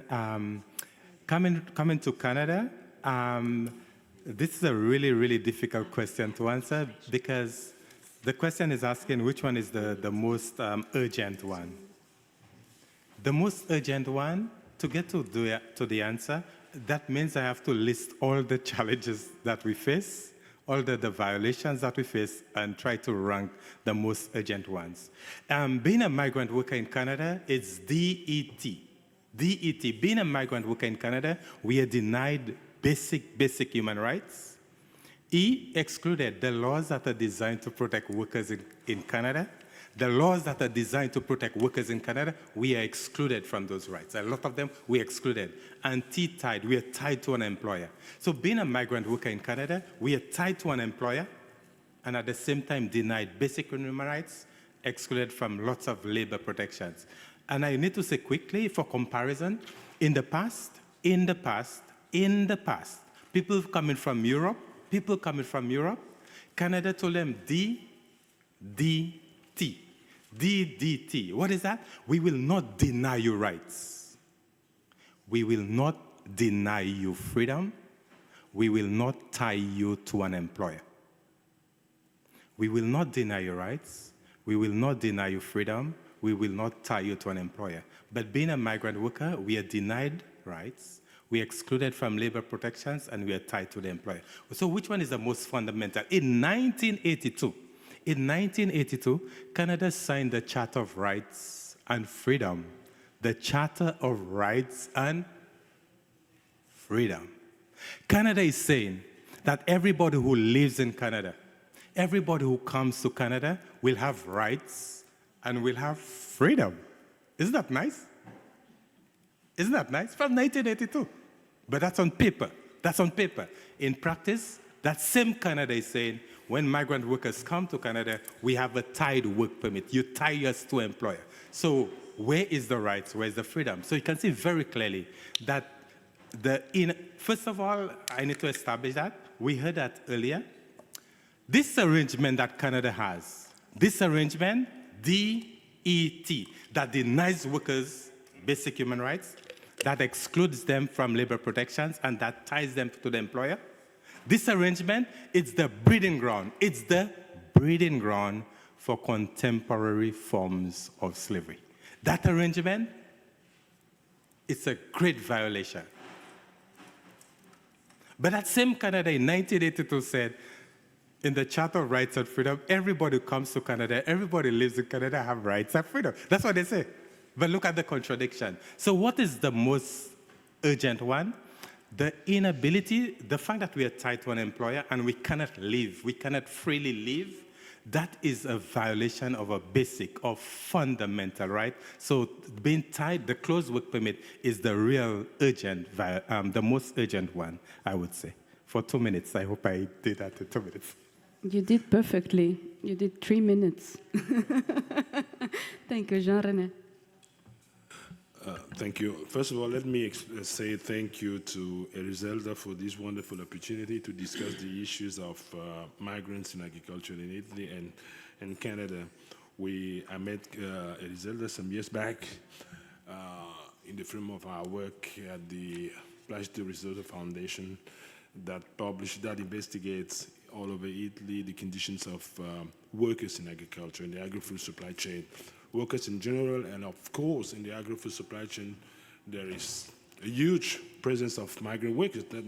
And obviously, we focus so much on migrant workers within our foundation and within the labor union I work for. So, coming back to your question, the most urgent violations, I think this panel has a time frame, the last 20 years. The last 20 years in Italy, what is the most urgent violation in the last 20 years here in Italy? I think sociologists has set a new term they call crime migration. No? I think that is the last challenge we have in Italy in the last 20 years, because the current bill on immigration in Italy is just more than 20 years now. Boston-Fini law is 24 years old now. And that is the worst law one can expect on migrants issue. It makes migrants precarious, very precarious. It makes us, migrants, living in a permanent condition of fear to lose the residence permit, fear to lose the job. And that forces people to accept any condition. No? The most important is to be able to renew the residence permit. So one is ready to accept any conditions. Any condition, assume he can renew his residence permit. I think that is the most important challenge we have in Italy. If you just listen at the statements politicians make, here we are in Veneto region here. Now, Veneto region is one of the regions in Italy. And I think the most racist statements in Italy come from this region, from Veneto. Now, the Northern League political party is mostly rooted, deeply rooted here. Just listen to what they say, just listen to them, then you will understand why we have this large challenge of crime migration in Italy. We have a lot of people accepting slavic-like working conditions. They work like slaves, including in Veneto region here, because when we talk of miserable conditions in agriculture, one may think it is in southern Italy only. No, it is not in southern Italy only. We have elaborated the geography of the caporalatic system in Italy. And the first region, so it is a long 10-year study we conducted. Now we have researchers from every field, and for 10 years we monitored the exploitative labor issues in agriculture all over Italy. And then we set a map on the worst region. The first region is Sicily, of course. The second region in Italy is not Calabria, it is not Apulia. The next one is Veneto region, over 10 years. And this is mostly linked to the speeches we listen to, the approach we have, the country has in terms of migrants' welfare and welfare at the work site. So I think that is the largest challenge. The last thing I will add for these 2-3 minutes is that the bill we have on migration in Italy has been there for the past 24 years. That bill has been amended more than 70 times. More than 70 times. And the more than 70 times amendments were all to make the law worse. More than 70 times. So if you have a law that you amend more than 70 times, that means you have produced a totally different law. The law at the beginning was very frustrating, but in Italy we try to make it worse on a daily basis. Every 3 months you heard about a new amendment on the law on immigration now to make things worse and worse. So I think that is the largest challenge we have in Italy right now. Thank you. Thank you, Gianna. That was very inspiring, and thank you for giving also a picture at the national level. Mr. Gabriele Gamen, please. Thank you. Bonjour. Tout d'abord, je voulais, parce que je parle en français, voilà, je pense que je vais me faire comprendre. Voilà, je voulais d'abord remercier tous les membres de l'organisation, ceux qui ont organisé la conférence, qui est une occasion pour nous de s'exprimer sur les difficultés rencontrées par les immigrés, surtout sur le secteur agricole. Donc, mais je pense que l'immigration, de façon générale, n'a pas commencé aujourd'hui et ça ne se limitera pas aujourd'hui. Et je voudrais principalement m'attaquer sur même la cause même de l'immigration. Je pense que, comme on aime dire dans notre dialecte, on ne peut pas soigner un plaie sans la toucher. Donc je préfère parler plus même de la cause même de l'immigration et en fonction de ça maintenant rentrer dans les difficultés à laquelle nous rencontrons ici dans le secteur agricole, que ce soit le côté avec les patrons, que ce soit le côté au niveau des administrations, au niveau du côté social même, dans la vie courante même avec la population elle-même en question. Et surtout comme on avait beaucoup de gens, nous allons déjà parler ici sur l'hébergement, les maisons à dormir, parce que c'est le point essentiel. Je pense que l'immigration aujourd'hui n'est pas née du hasard. À mon point de vue, ce n'est pas né du hasard. Et je voudrais tout d'abord que tout un chacun de nous se fasse une question. Pourquoi nous immigrons? Pourquoi nous immigrons? Et je pense que si on a su savoir pourquoi, la raison à laquelle les gens immigrent, je pense que tout peut se résoudre à partir de là. Parce que pour moi, personne ne se lève pas comme ça pour dire je vais immigrer, pour un plaisir. Ce qui veut dire qu'il a une condition sociale qui est un peu difficile, qui n'arrive pas à joindre les deux bouts pour subvenir à ses besoins, que ce soit à lui et à sa propre famille. C'est ce qui pousse souvent les gens à sortir en immigration. Mais là aussi, il y a une question que je me pose souvent.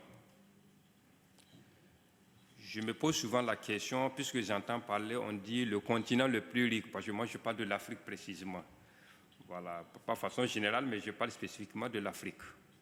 On dit que l'Afrique est le continent le plus riche. Maintenant, je me pose la question, pourquoi le continent le plus riche a la population le plus pauvre? Et si vous voyez beaucoup de fois, les immigrés qui sont ici, c'est les Noirs qui sont ici. Les Africains, nous sommes beaucoup. On se donne la vie. Ce n'est pas facile de risquer prendre des caoutchoucs, pour ne pas dire, pour traverser la Méditerranée pour pouvoir venir ici. Je pense que si la mer était comme la terre, très certainement, il n'y aura même plus de place pour enterrer. Parce qu'il y a beaucoup de gens qui sont restés dedans. Mais pourquoi nous sommes riches et nous sommes pauvres, et nous, la jeunesse, maintenant, nous sortons pour aller chercher ailleurs? La cause vient de là. Donc moi, je résume ça en un axe central, qui est la politique. La politique intérieure et la politique extérieure. Parce que c'est les deux choses qui vont ensemble. Donc, je pense que... Ça va, une minute. OK. Donc, je résume ça en deux axes, comme je disais tout de suite. Voilà, la politique intérieure et la politique extérieure. Je pense qu'on aura l'occasion, avec certaines questions, de développer mieux surtout sur ces questions, sur cet aspect-là. Mais ce n'est pas facile pour nous, les immigrés, de travailler dans l'agriculture. Ce n'est pas simple. Parce que nous rencontrons beaucoup de difficultés. où dormir, les documents, le séjour pour dire quoi. Quand je dis documents, c'est pour permettre de séjour. Non. Bon. Et les patrons, encore, qui sont là, qui nous volent sous les yeux, souvent même des autorités, puisque je peux dire qu'ils sont eux-mêmes complices de cette vol. Parce qu'on leur permet de les voler parce que c'est des Africains. Ou du moins, bon, c'est des faibles. Donc, sur ce point, je pense qu'il y a beaucoup de lutte à faire.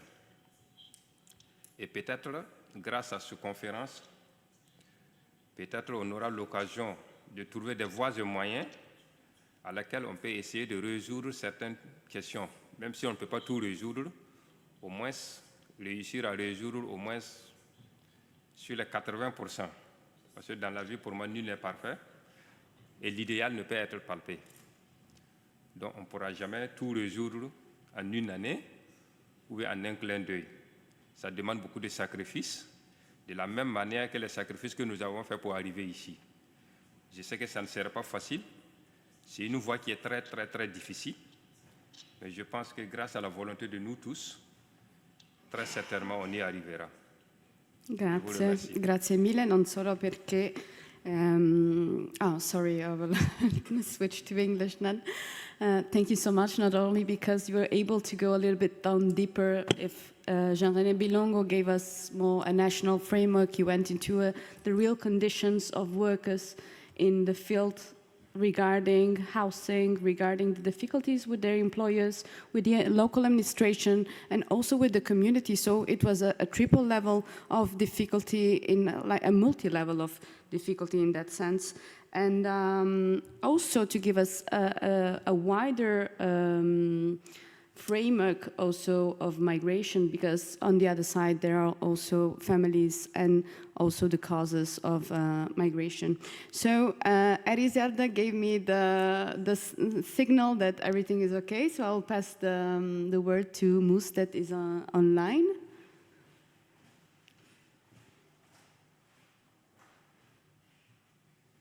I don't know if I have to repeat the question. Maybe I will repeat the question. Per Musa, quali sono oggi le violazioni più urgenti dei diritti fondamentali dei lavoratori agricoli in Italia? Per lui in Italia, sì. Grazie.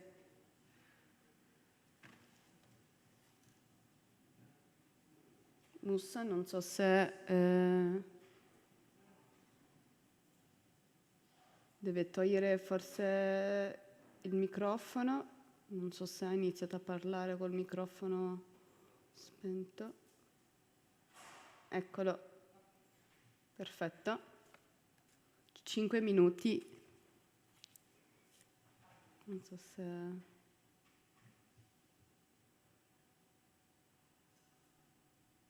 Okay. Mi consentite? Sì, sì. Buonasera, buongiorno a tutti, a tutte, è un grande piacere per sentirti tutti a voi. Va bene, mi hai chiesto, per favore mi ripetimi la domanda. Ok, la prima domanda, grazie Mus intanto che sei con noi, abbiamo fatto i ringraziamenti iniziali, li volevo ripetere. Quali sono oggi le violazioni più urgenti dei diritti fondamentali dei lavoratori agricoli in Italia, secondo lei? Allora, sono tanti problematica. Ovviamente la prima domanda che tanti che mancanza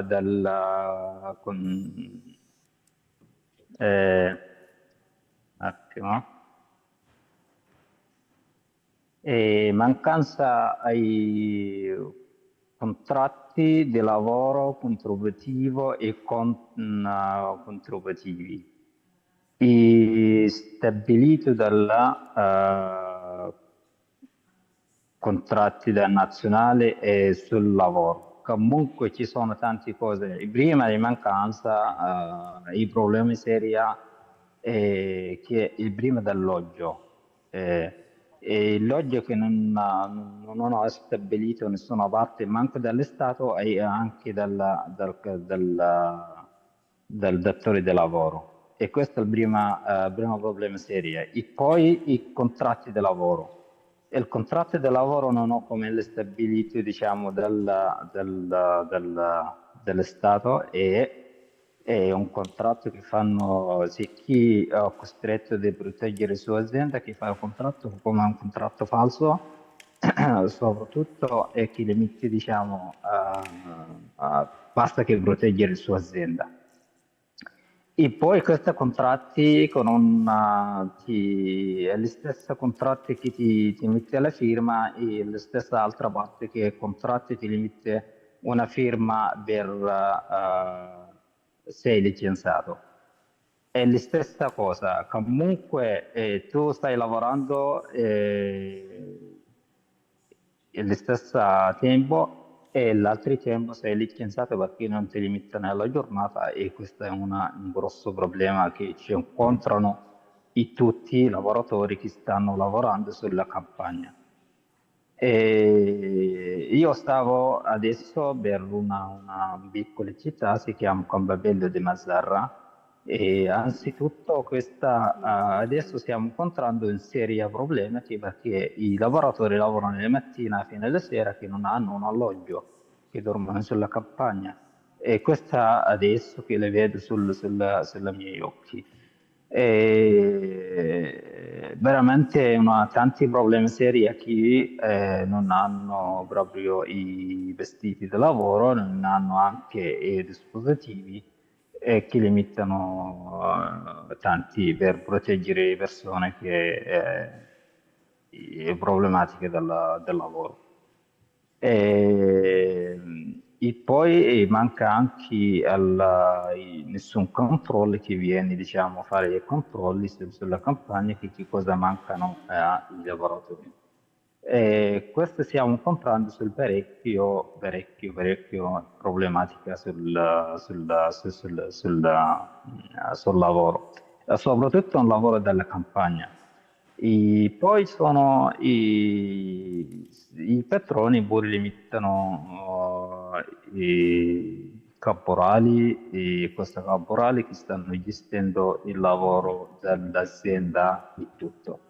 E nessuno fa il controllo e lavorare non parlano perché stanno incontrando, si parla qualcuno o cosa e si licenziano subito perché anche il caporale sta prendendo tutto al, al lavoro, diciamo, sul tutto.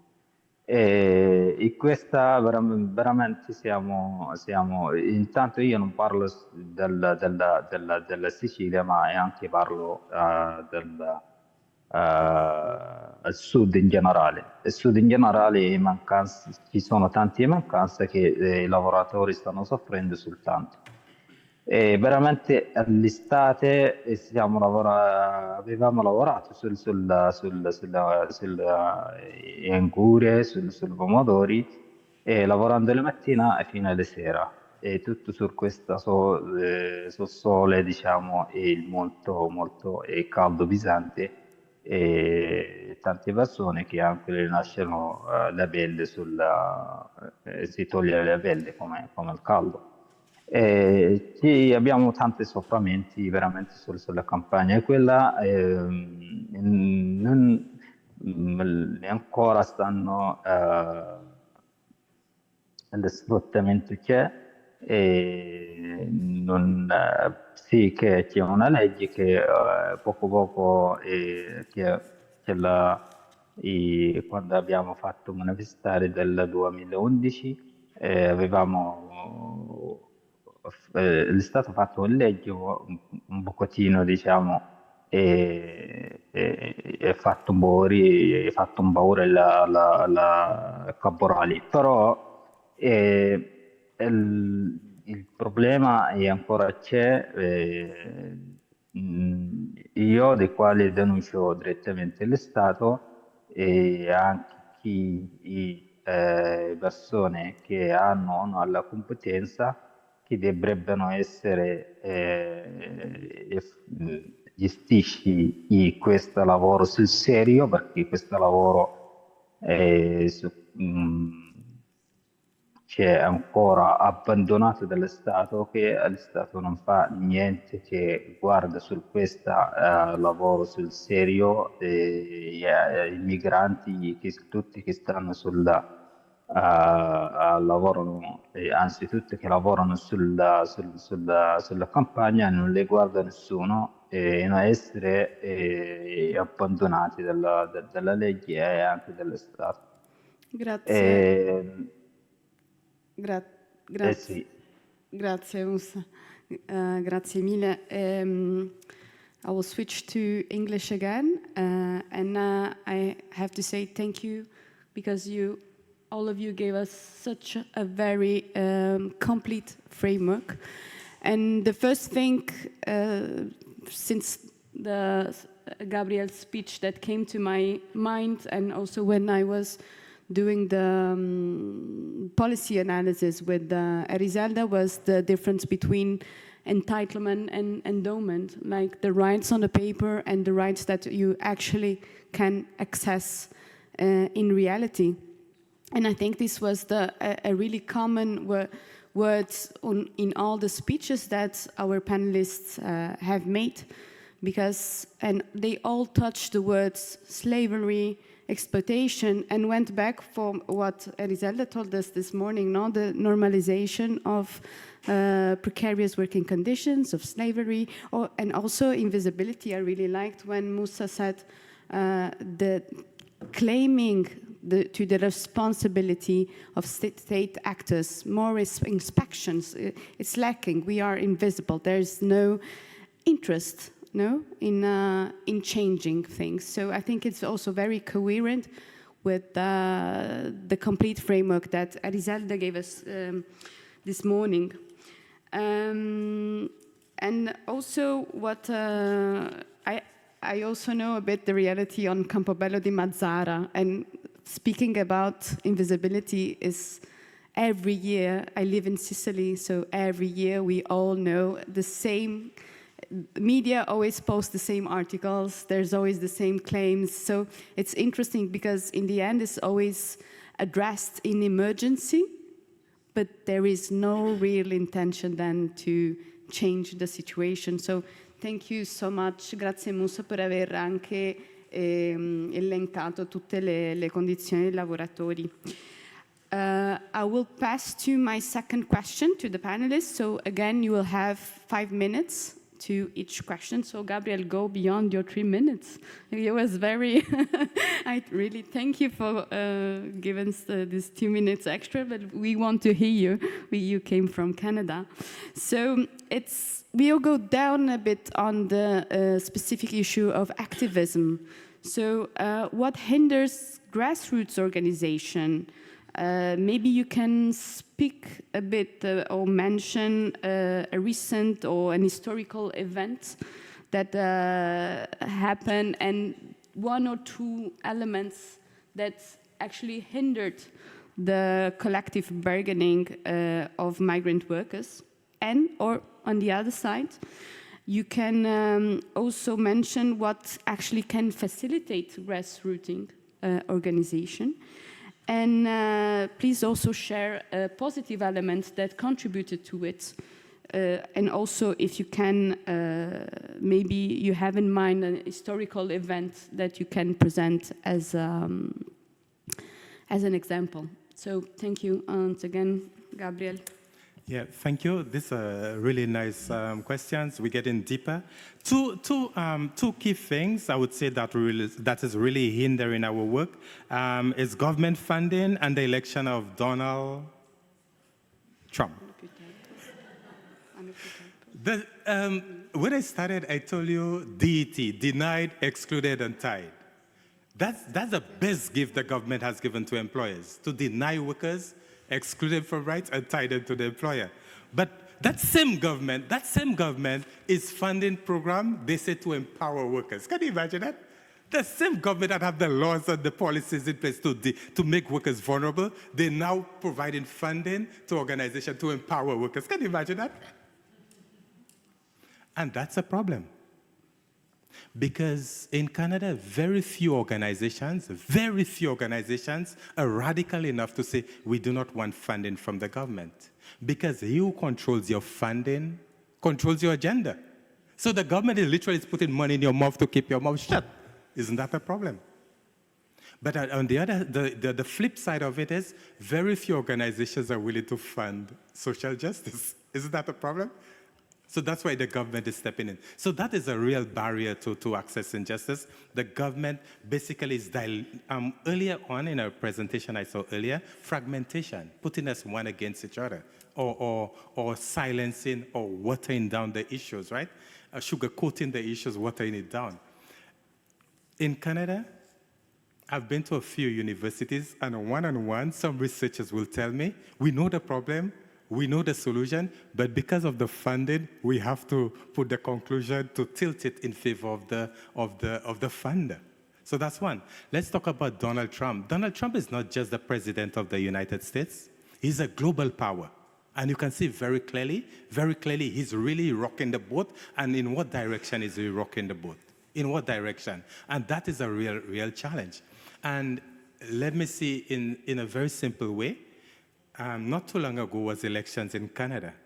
And just before the elections, the current government in Canada, just before the elections, they were behind in the polls. They were down in the polls. And the conservatives or the right wing was leading them.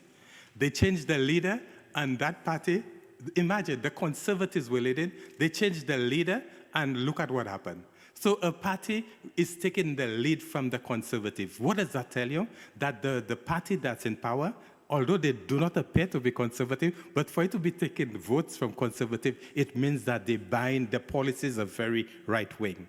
And with Donald Trump literally holding Canada to the throat, it means that everything we do is to favor Donald Trump. And what is Donald Trump's agenda is very, very anti-immigrant. It's very right-wing. It is very suppressive. And in a nutshell, Canada said currently immigrants or migrant workers are about 5% of the population, 5%. They want to cut it down to 2%. What does that tell you? Isn't that a problem? That same government during COVID, what did they tell the public? That we are not migrant workers, we are essential workers. Is that a comforting word? Essential workers. But look at the policies. Another important thing is, look at that. And that's these are important issues here. The government of Canada, because they are a member of NATO, NATO generally is asking those countries, those members, to spend 2% of the GDP in, they call it defense. I call it war, they call it defense. Canada is saying, they struggle. Over the years, they've been struggling to meet the 2%, right? Right now, with the change in government, they say they're going to 5%.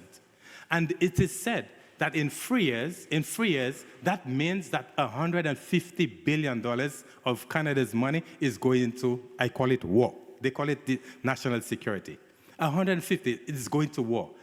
This money, if it is used to address social problems, create social, to address the issues, Canada will certainly be a better place. But these are the problems, the political agenda. You can see it's very right-wing and very anti-immigrant.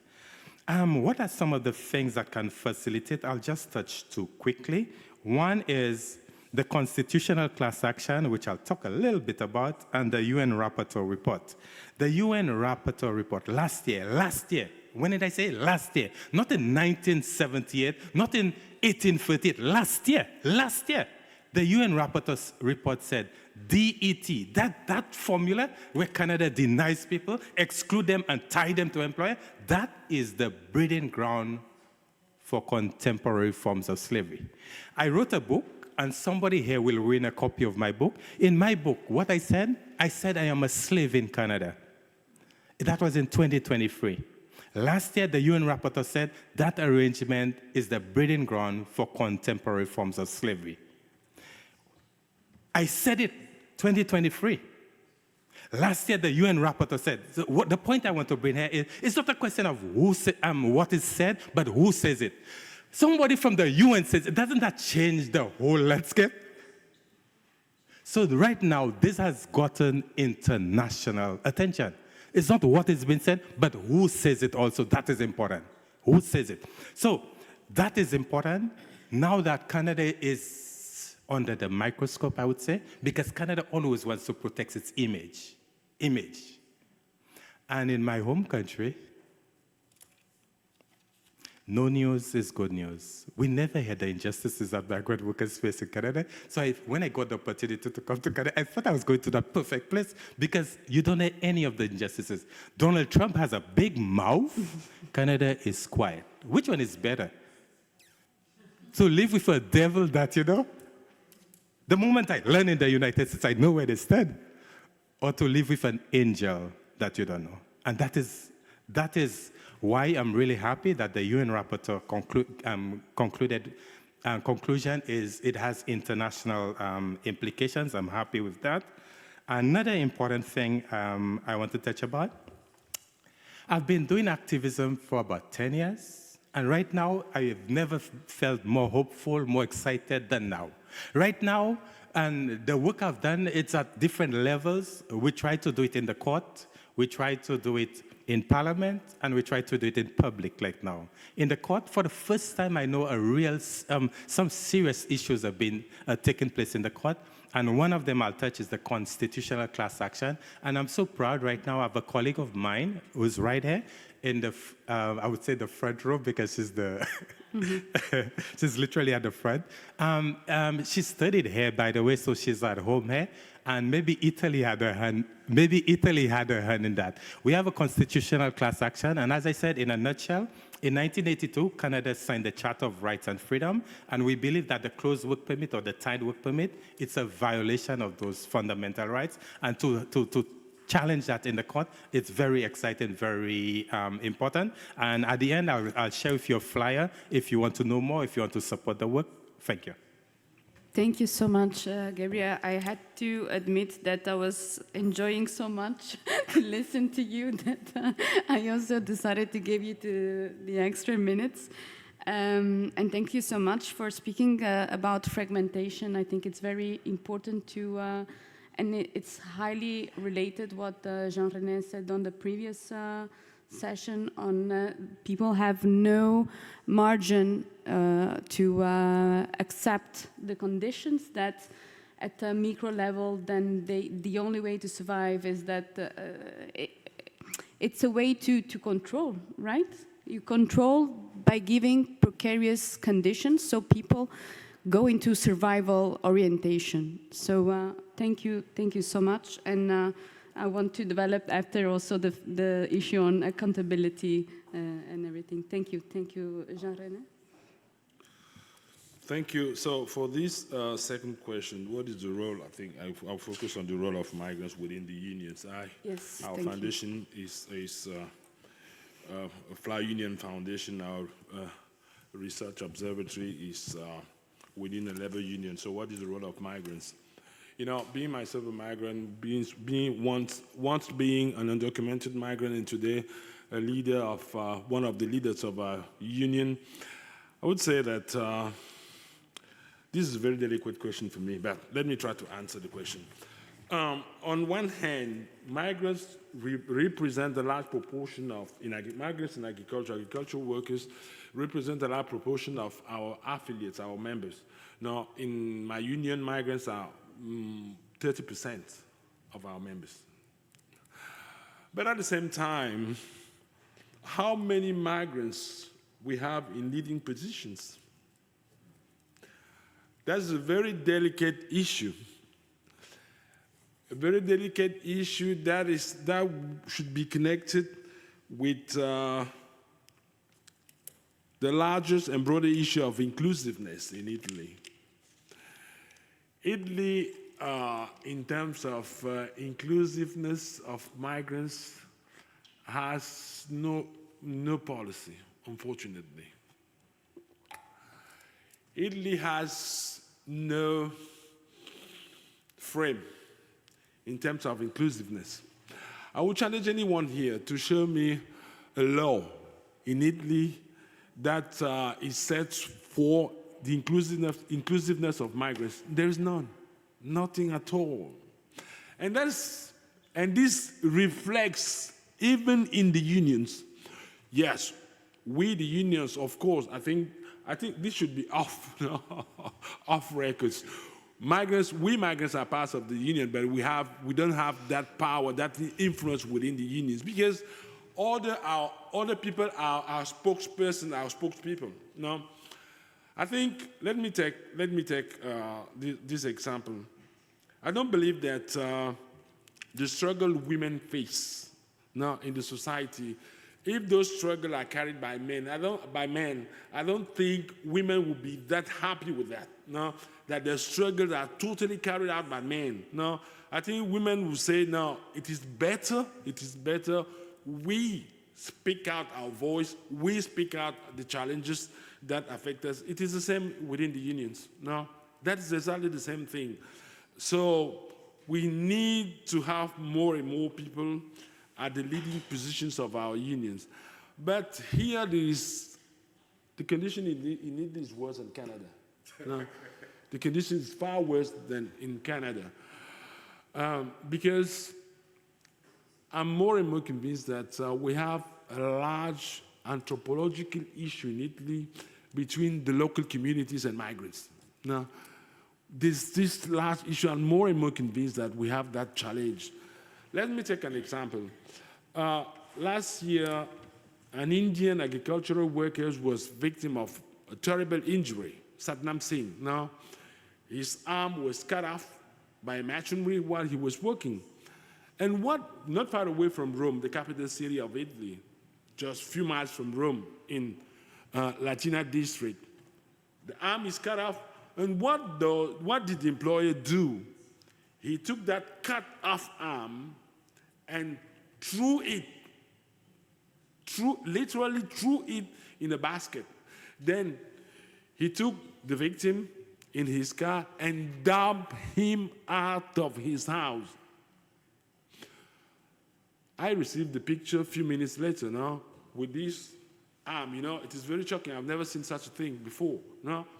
With this cut arm in a basket, and we had to rush here and there, try to rescue on phone, of course, from my office with my colleagues at the local level, on phone, try to rescue this worker.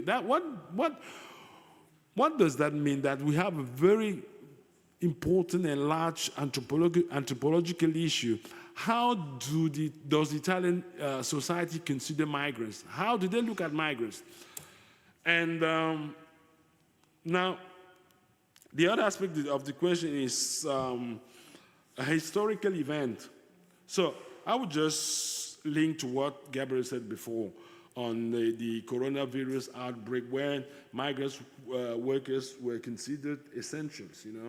After we all know what happened in Italy with migrant workers. We claim legal legalization process of migrant workers in Italy. I think that was the only experience all over the world of migrants being legalized due to their conditions, undocumented conditions during the outbreak. But apart from that, after the outbreak, we set a project on these slums. Here in Italy, we have large slums of migrants. We call them ghettos, with thousands and thousands of people being down there with no water, no toilet, nothing at all. They just survive almost like animals. So we decided to work on that because Italy has a recovery program, funded by the European Union.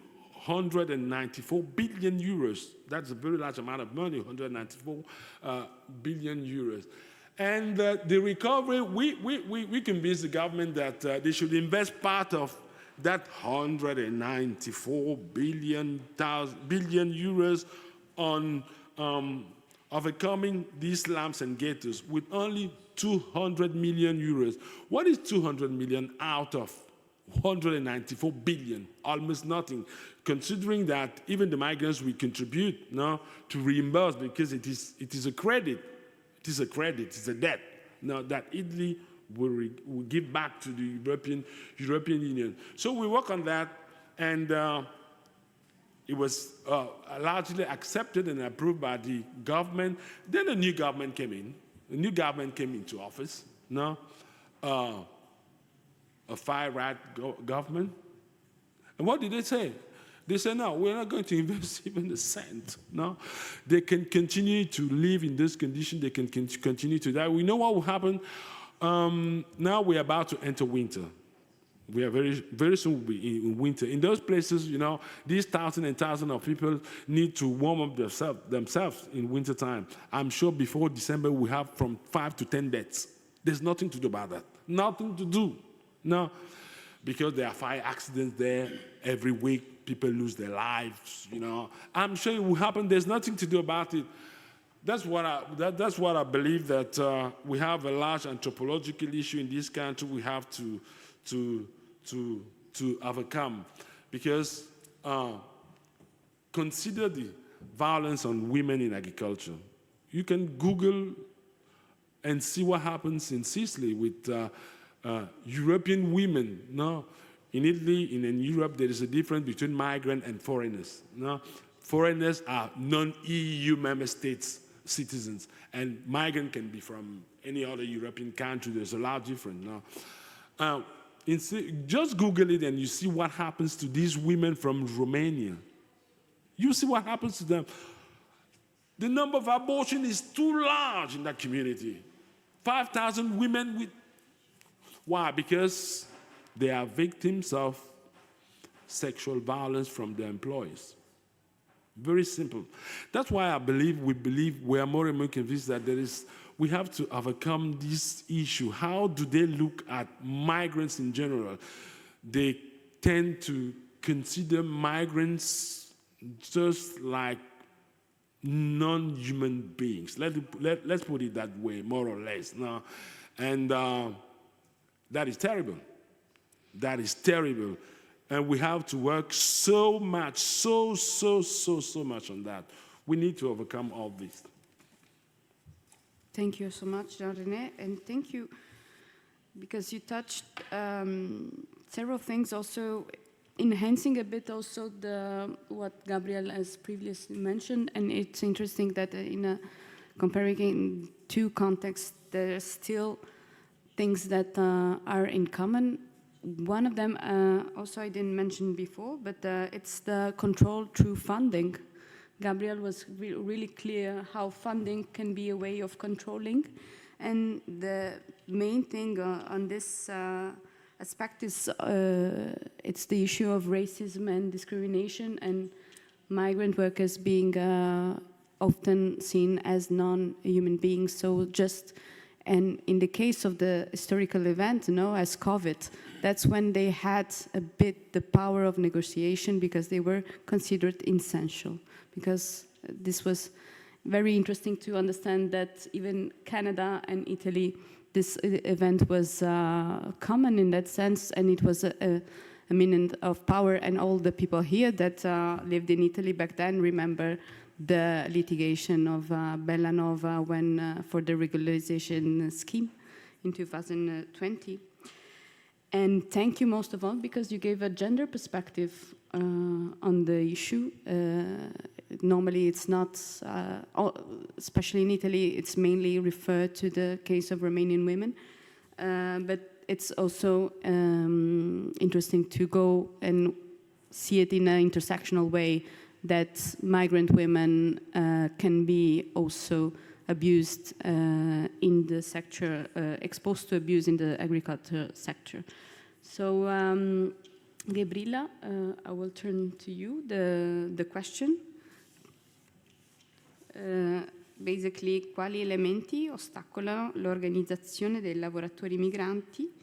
Se di aiuto, cioè, si può condividere 1 o 2 elementi che vanno a ostacolare, o anche dall'altro lato degli elementi che possono aiutare, e parlare un momento storico che è stato anche importante come esempio.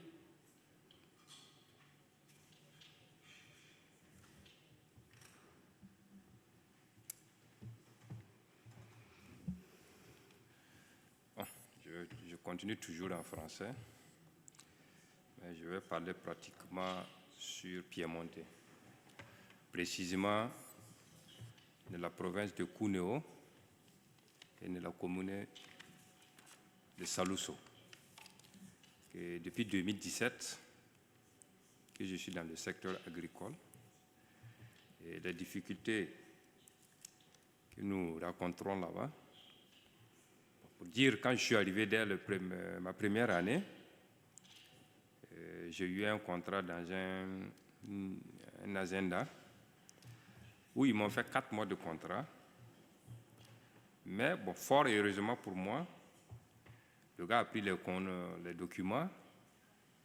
Bon, jusqu'à une semaine après, je ne vois pas de contrat pour signer. Alors, bon, j'étais allé au secrétariat pour demander à comprendre. Ça fait plus d'une semaine de cela que lui il a pris les documents, mais pourquoi je n'ai pas encore signé de contrat? Pour dire que tant que tu n'as pas signé un contrat, c'est comme si tu travailles toujours en noir. Mais il se trouvait que tous ceux qui étaient là-bas, qui travaillaient là-bas depuis plus de 17 ans, que je suis allé les trouver, ils travaillent dans cette condition. Ce qui veut dire que le gars fait le contrat, ils n'ont jamais eu les boostapaga en main, ils n'ont jamais signé un contrat, mais depuis 17 ans. Alors, automatiquement, j'ai demandé à avoir le contrat, puisque le contrat, je dois signer, voilà, avoir une copie, et une copie doit rester au patron. Bon, il m'a dit okay, de revenir le lendemain, que je peux faire comme tous les autres. J'ai dit non, on ne peut pas faire comme tous les autres parce que nous ne sommes pas les mêmes. Le lendemain, il m'a remis le contrat, il m'a dit de signer. J'ai dit bon, si je peux lire un peu, Dieu merci, j'arrive à lire un peu, à comprendre un peu. Donc j'ai lu et sur le contrat, je vois un contrat de 4 mois avec 20 jours prévus. C'est-à-dire que c'est prévu 20 jours dans les 4 mois là. Bon, automatiquement, ça m'a tiqué, je lui ai demandé, mais pourquoi 4 mois de contrat avec 20 jours de travail? Il me dit non, de ne pas regarder cela, ça n'a rien à voir. Parce que c'est pour dire que souvent, les patrons eux-mêmes, leur façon de voler, les travailleurs là, c'est stratégique. Souvent, ils jouent avec la mentalité des gens. Bon, il me dit non, de ne pas regarder cela, ça n'a rien à voir avec de travailler. On a travaillé dans le mois, on a travaillé 27 jours, si je ne me rappelle très bien, 27 jours de travail. Et les 3 jours aussi, c'est moi-même, j'ai demandé des dimanches. J'ai demandé de ne pas, je dis, je ne peux pas pouvoir venir. J'allais me reposer, je dois laver les habits, faire ceci, mes petites courses, quoi. Dans les 3 jours, pour dire que c'était nous étions dans le mois de juillet, pratiquement. Et à la fin du mois, normalement, vers les 5 jusqu'au 10-15, on doit avoir Boostapaga, bulletin de salaire pour dire bien sûr. Jusqu'au 10, je n'ai pas reçu de bulletin de salaire. Bon, celui qui m'a amené, j'ai demandé encore, j'ai dit, mais pourquoi jusqu'à présent, je n'ai pas de bulletin de salaire? Et on me dit, non, ici c'est comme ça, d'écrire mes heures, à la fin du contrat, du rapport du contrat, de calculer le nombre des heures et puis de venir, ils vont me payer. Mais si j'ai besoin d'argent, je peux venir, ils vont me donner un peu, je vais aller me débrouiller avec. Et là, j'ai commencé à comprendre qu'il y a quelque chose qui ne va pas. C'est là que j'ai dit non, moi je n'ai pas besoin d'argent un peu pour pouvoir me débrouiller avec, mais je veux un bulletin de salaire qui me permet de comprendre le nombre de jours que j'ai fait, si ça figure dans le bulletin de salaire ou pas. Il me dit ok, dans une semaine. Et la semaine suivie, il m'a envoyé le bulletin de salaire. Quand j'ai pris, sur les 26 jours de travail que nous avons eu à travailler, il n'a déclaré que 4 jours. Ce qui veut dire tous les 22 jours là, c'est comme si je n'ai jamais travaillé. C'est bien normal puisque ça correspond au contrat. Parce qu'il a mis sur les 4 mois, 20 jours prévus de travail. Donc ce qui veut dire qu'il ne peut pas me donner beaucoup. Bon, moi je suis rentré automatiquement, je lui ai demandé, j'ai dit, mais c'est pas comme ça, on s'était entendu. Je t'avais parlé, tu m'as dit que non, ça n'a rien à voir les jours prévus. Mais on fait comment? Parce qu'avec un bulletin de salaire de 4 jours, alors que j'ai travaillé 26 jours, bon, ça ne m'arrange pas. Je lui ai fait comprendre qu'en fait, ce qu'eux ils font là, ils sont en train de nous détruire. Parce que nous produisons. C'est parce que nous sommes en bonne santé, nous avons la force que nous produisons. Et si nous produisons pour vous là, il va falloir aussi souvent, à un certain moment, même si nous sommes des immigrés, vous nous considérez comme des esclaves. Bon, le mot est trop dit, mais bon, souvent, c'est ce qui est dans la tête. Mentalement, c'est comme ça. Il va falloir réfléchir un peu, parce que d'abord, nous sommes ici, c'est des contributs que nous devrons verser. Et à la fin de l'année, si ton permis de séjour est expiré, tu dois renouveler, on te demande d'envoyer compte. Et il y a un certain nombre de quotas. On te demande des busta paga. Tous ces trucs-là, ce n'est pas facile pour nous d'avoir des jours 4. Ça, c'est d'abord la première des choses. Et la deuxième des choses, celui qui travaille ici dans le secteur agricole, 4 jours, compte le déclare dans le mois. Si tu multiplies par 12, ça ne dépasse pas 48 journées dans l'année, sur les 12 jours, 48 jours.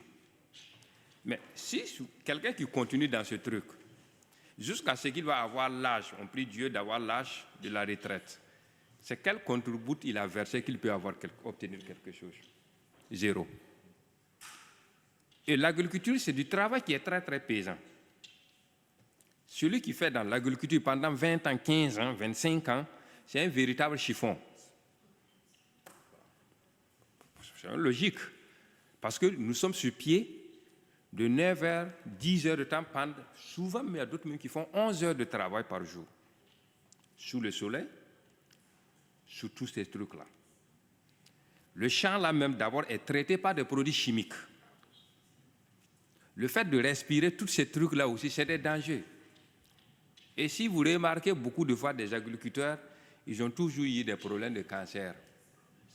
99%, pour ne pas dire 100%, ont toujours eu un problème de cancer. Parce que les champs-là sont traités avec des produits chimiques. Et tu es en contact avec ces produits chimiques. Il y a ces inconvénients. Donc, ce jour, automatiquement dit non, que tous ceux qui travaillent ici, ils étaient 36 personnes. Que tous ceux qui travaillent ici, c'est comme ça depuis 17 ans. Et il me fait comprendre que les taxes coûtent cher, il ne peut pas payer toutes les taxes, parce que s'il doit payer toutes les taxes, lui-même, il n'aura rien. Je lui ai dit non, c'est faux. Si tu n'auras rien, il faut fermer. C'est simple, parce qu'on ne peut pas travailler en exploitant les autres. Donc, ça devient de l'exploitation de l'homme par l'homme. Et ce n'est pas bien. Sur place, je l'ai dit automatiquement, moi je préfère arrêter le contrat. Je ne peux pas continuer. Il me dit non, que de continuer. Après, j'ai dit non. Ce que j'ai déjà vu en un mois là, si je reste, je vais me compromettre moi-même. Parce que j'ai essayé même d'expliquer à ceux-là qui ont fait 17 ans là, pour les dire, regardez, le gars est en train de vous voler, il est en train de vous utiliser. Réveillons-nous. On peut aller les déclarer. Il y a les structures pour ça, pour déclarer. Même si souvent ça n'aboutit pas, mais c'est toujours quelque chose. Parce qu'au moins, on aurait pu exprimer ce qui ne va pas.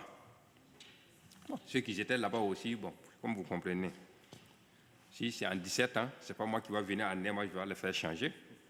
Donc, j'ai préféré continuer comme ça. J'ai dit, OK, il n'y a pas de souci, mais moi, je m'en vais. Et en 2017, je me rappelle très bien, mais pour avoir du travail à Salou, c'était un peu difficile. Parce qu'il y avait peu de gens. C'était un peu difficile. Et celui qui m'a mis en contact m'a dit, mais toi, tu es malade. Tu trouves du travail, 4 mois de contrat, parce que le gars n'a pas déclaré, toi, tu veux laisser et puis partir. J'ai dit non, je préfère partir.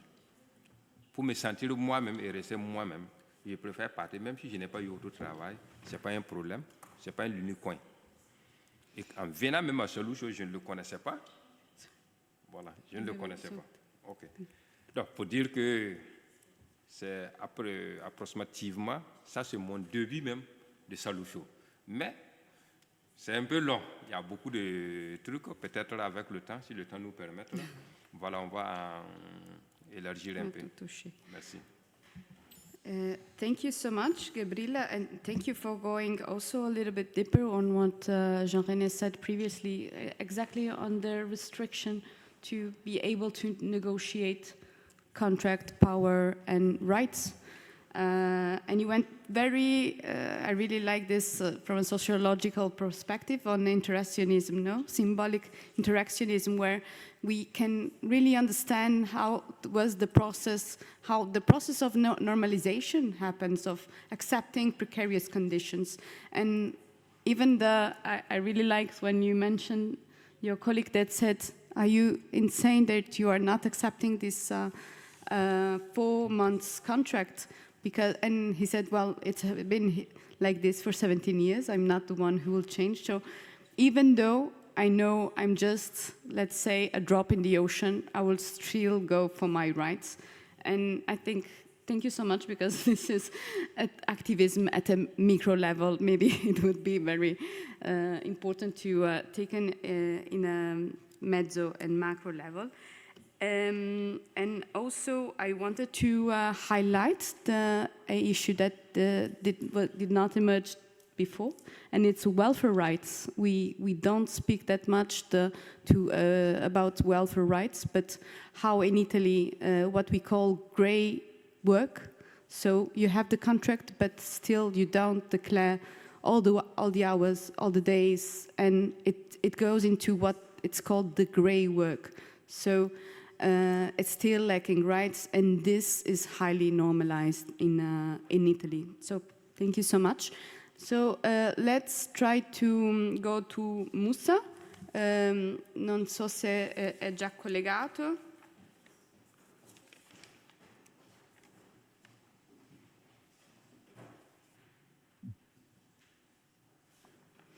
Musa, ripeto Sì. la domanda.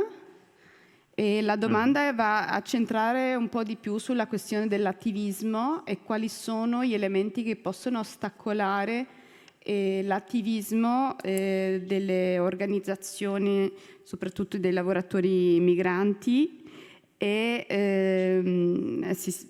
se lei può evidenziare uno o due elementi, e dall'altra parte se ci sono degli elementi che vanno a facilitare questa organizzazione.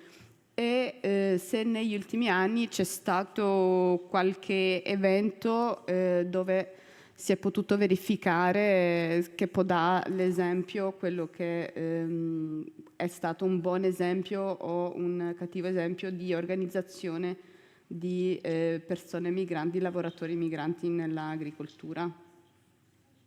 Grazie. Allora, soprattutto io indicarmi sul come i lavoratori, diciamo, e la mancanza della consapevolezza, diciamo, di diritto di un lavoratore. E non conoscenza, non diritto a chi gli tutelano. Comunque questi sono i problemi grossi che dobbiamo incontrarci sul lavoro. È un lavoratore che è venuto in Italia da un po' di tempo, che non sapere la lingua e non sapere le leggi, e questa un piccolo, uno grosso, diciamo, i problemi li trova un lavoratore, e a scienza tutelano del lavori agricoli, anche della partenza o di conoscenza, diciamo.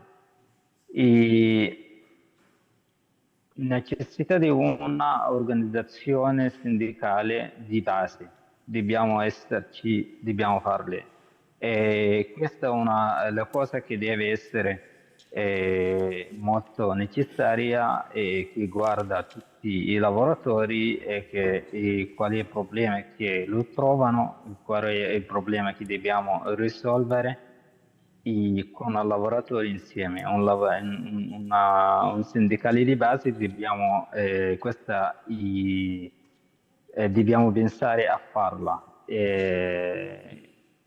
Quindi ci abbiamo incontrati parecchio sul lavoro, e anche per le persone, sappiamo bene come Ivan insegnante e anche Abubakar Somaro, ci abbiamo battuto anche sul lavoro, sulle problematiche che troviamo sul lavoro, Vero, e a volte questa anche si mollano, quando incontrano problemi grossi si mollano perché e anche dobbiamo trovare, a parte dell'integrazione degli esseri italiani che devono essere vicini a noi e che dobbiamo combattere insieme perché i problemi che troviamo sulla campagna o sul lavoro è un problema anche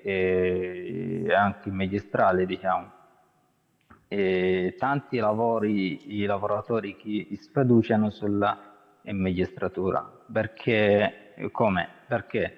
Perché come l'esempio, diciamo, richiesto Sabri, e questa volta di soldi eh, di sciogliere da soli senza nessuna informazione, perché senza nessuna informazione. Questi e dobbiamo cambiare, diciamo, pochi, se dobbiamo conoscere prima i lavoratori, dobbiamo conoscere bene un lavoratore, come, perché sei venuto, perché sei lavori. E su questo dobbiamo esserci molto, dobbiamo trovare un sostegno che mettiamo insieme. Per esempio, come io e sugli altri ragazzi italiani abbiamo creato un'associazione, si chiama Diritti a Sud, e su questi anche abbiamo creato un progetto che si chiama Sfrutta Zero. Che significa? Significa che non sfruttiamo nessuno che lavoro in regola e tutto come stabilito dall'Stato. Che abbiamo trovato una difficoltà perché, come sappiamo bene, la legge ci sforza su tante cose, sulla tassa, sulla tassazione, sulle cose, non siamo riusciti a andare più, diciamo, avanti su tante cose. Come io quando le guardo perché le grandi distribuzioni, i mercati e quelle che sfruttano di più i lavoratori che guardo sull'azienda, diciamo anche aziende agricole. Perché il grande distribuzioni, diciamo, queste all molto multinazionali, e quelle che stabiliscono tutte le cifre, le leggi e le cose come deve essere, perché come deve guadagnare. E guadagno sul cosa? È sul lavoratore, quella che lavori, e quella che lavorai, che lavora sulla campagna, perché prende un 5 euro, diciamo, alla ora. E questa, tutti, diciamo, vedo io, allo sfruttamento sulla campagna vado così. Quindi io avevo anche fatto parecchio su questo comportamento, abbiamo battuto parecchio su questo, sul tanti sulla, sul problematica sul lavoro e prendiamo più sul serio la fiducia del lavorai e dobbiamo andare più avanti. E quindi io anche del 2019 sono andato in Belgio e del Parlamento europeo, abbiamo parlato lì e tutte le problematiche serie come le trovano i lavorai. E quindi perciò io quando le guardo, il problema diciamo dello sfruttamento non si solo guarda diciamo i stranieri, ma anche guarda gli italiani che lavorano sulla campagna perché non hanno la voce che parlano sì che sono i cittadini italiani, ma anche paura è parte del padrone e che domani si licenziano tutti e che rimangono a casa, che non hanno un altro lavoro. E questo io lo guardo, non solo guardo diciamo, se stranieri si sfruttati, no, e lo sfruttamento serio su campagne su questi. Quindi come dobbiamo fare? Dobbiamo E se io, la mia voce, quella che le dico, si arriva, dobbiamo creare in molto fiducia e molto creare un sindacato di base che lavorano direttamente sulla lavoratori, non lavorano sull'ufficio, ma lavorano sui lavoratori perché le problematiche che trovano i lavoratori non riescono a fare spiegare sull'ufficio perché non conviene e anche i sindacati non vanno fuori su questo. Io le dico perché parlo direttamente con i sindacati, perché io lavoro da qua, quando lavoro in un'azienda e che poi l'ho lasciato e ho lavorato, poi ho continuato a lavorare sulla campagna quasi da 4 anni e che non l'ho trovato nessun controlli che a controllare a nessuno i lavoratori come si lavorano, come non parte del sindacato, non parte dall'INPS e anche non parte dagli ispettori. E questa io lo guardo sempre e gli dico come, perché a noi lavoriamo la mattina e fine, diciamo, al pomeriggio fino alle 5 e sul sole che quasi 40 gradi, quasi 38, oppure arriva nel sud sulla umidità, cose che non viene nessuno che dico "Oh, e questa non va bene così fatti. E quindi lo schiaffito ancora continua. E io, come l'hai detto prima, dobbiamo essere che è nel popolo italiano che ha, perché che tante persone che non le capiscono bene alla situazione lavoratori che lo trovano, però su questo dobbiamo esserci, competiamo tutti, a tutti i nostri diritti, che usciamo fuori dallo sfruttamento, che lo sfruttamento vada le poche persone, non tanti, perché non a tutti, ma vada da poche persone. Dobbiamo creare qualcosa in più, dobbiamo creare una umiltà, dobbiamo creare un- cioè, una tante cose insieme, come associazioni. Organizzarsi, sì. Sì, sì, un'associazione, una cosa. E le cose che lo vedo anche sull'integrazione molto, e vediamo sulla musica, sulla cosa, perché è la cosa che unisce le persone di più. Siccome richiede un lavoratore agricola o non ho italiano straniero, come dico, tu hai un amici italiani, dico non ce l'ho, le vedi solo gli italiani qui, non le vede nessuno.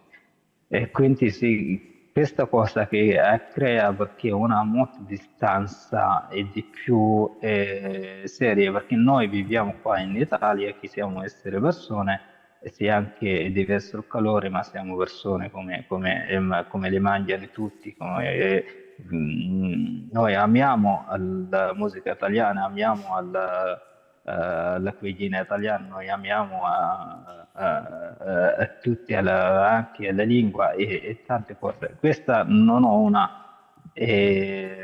diciamo, della diversità della cultura e lo porta più avanti della persona, li porta più uniti, li porta così. Come tutti le colleghe che hanno parlato dagli Stati Uniti, dalla Canada, delle cose, sì, c'è il razzismo, però come Canada o in America, diciamo, più paesi più avanzati non guardano il calore della pelle, ma guardano un altro. E quindi questa lo capisco poco di più, perché la schiavitù è finita negli Stati Uniti dagli anni 60 e non più, diciamo, c'è una Grazie. schiavitù. Però Grazie Musa, grazie. Grazie mille, continuo in italiano, dopo passo all'inglese. Grazie perché lei ha riferito soprattutto una cosa molto importante, che è la mancanza di consapevolezza dei propri diritti, non solo per quanto riguarda i lavoratori, non solo il fatto che non ci sia dall'altra parte appunto dei datori di lavoro, come aveva detto Gabriele, l'ha spiegato molto bene, la volontà di dare i diritti, quelli che sono sulla carta, no? Quello del entitlement, ma il fatto che spesso si parte già da una mancanza di conoscenza dei propri diritti. L'altra questione che ho trovato molto interessante è proprio la mancanza di supporto della popolazione italiana, ma che mi è piaciuto molto il fatto che lei abbia toccato la questione della segregazione, no? La segregazione che è anche un elemento molto caratteristico del settore agricola, il fatto che spesso sono isolati, quindi l'interazione con la popolazione autoctona è praticamente molto ridotta, quindi questo crea la mancanza di relazioni, che spesso sono proprio le relazioni, noi sappiamo benissimo che dopo possono anche creare capitale sociale per rivendicare i propri diritti sia a livello micro ma anche a livello un po' più macro. Dopo, per quanto riguarda la questione dell'elemento che può facilitare, mi è piaciuto molto il fatto che ha nominato la sua esperienza che è andato in Parlamento europeo, quindi l'accesso ai tavoli di decisione, cose che, come diceva precedentemente anche Jean-René Bilongo, il fatto che non ci sia una rappresentanza di persone migranti in certi ruoli, e questo sicuramente è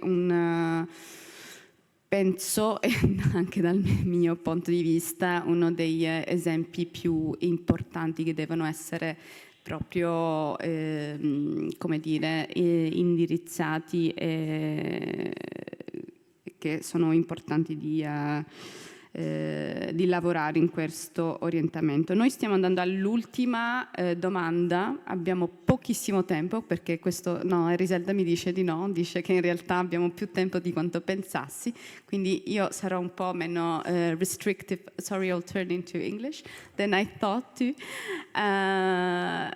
So, I'll still maintain the 5 minutes to each panelist, and the first question, which I really like, and it was suggested by Gabrielle, so, and I think it's an open question, not only to the panelists. Of course, they will open the debate because it's always very interesting to put up on the table, on the discussion, the elements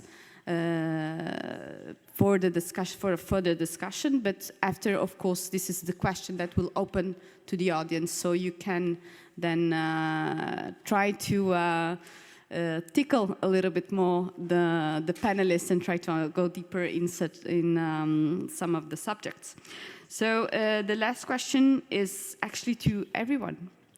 What can people do to join the fight for migrant agriculture workers' rights, for building fairer systems? So, Gabrielle, thank you. 5 minutes. Yeah, thank you so much. That's a powerful question. I don't know what can everybody do, but by now, everybody must have realized I have a big mouth.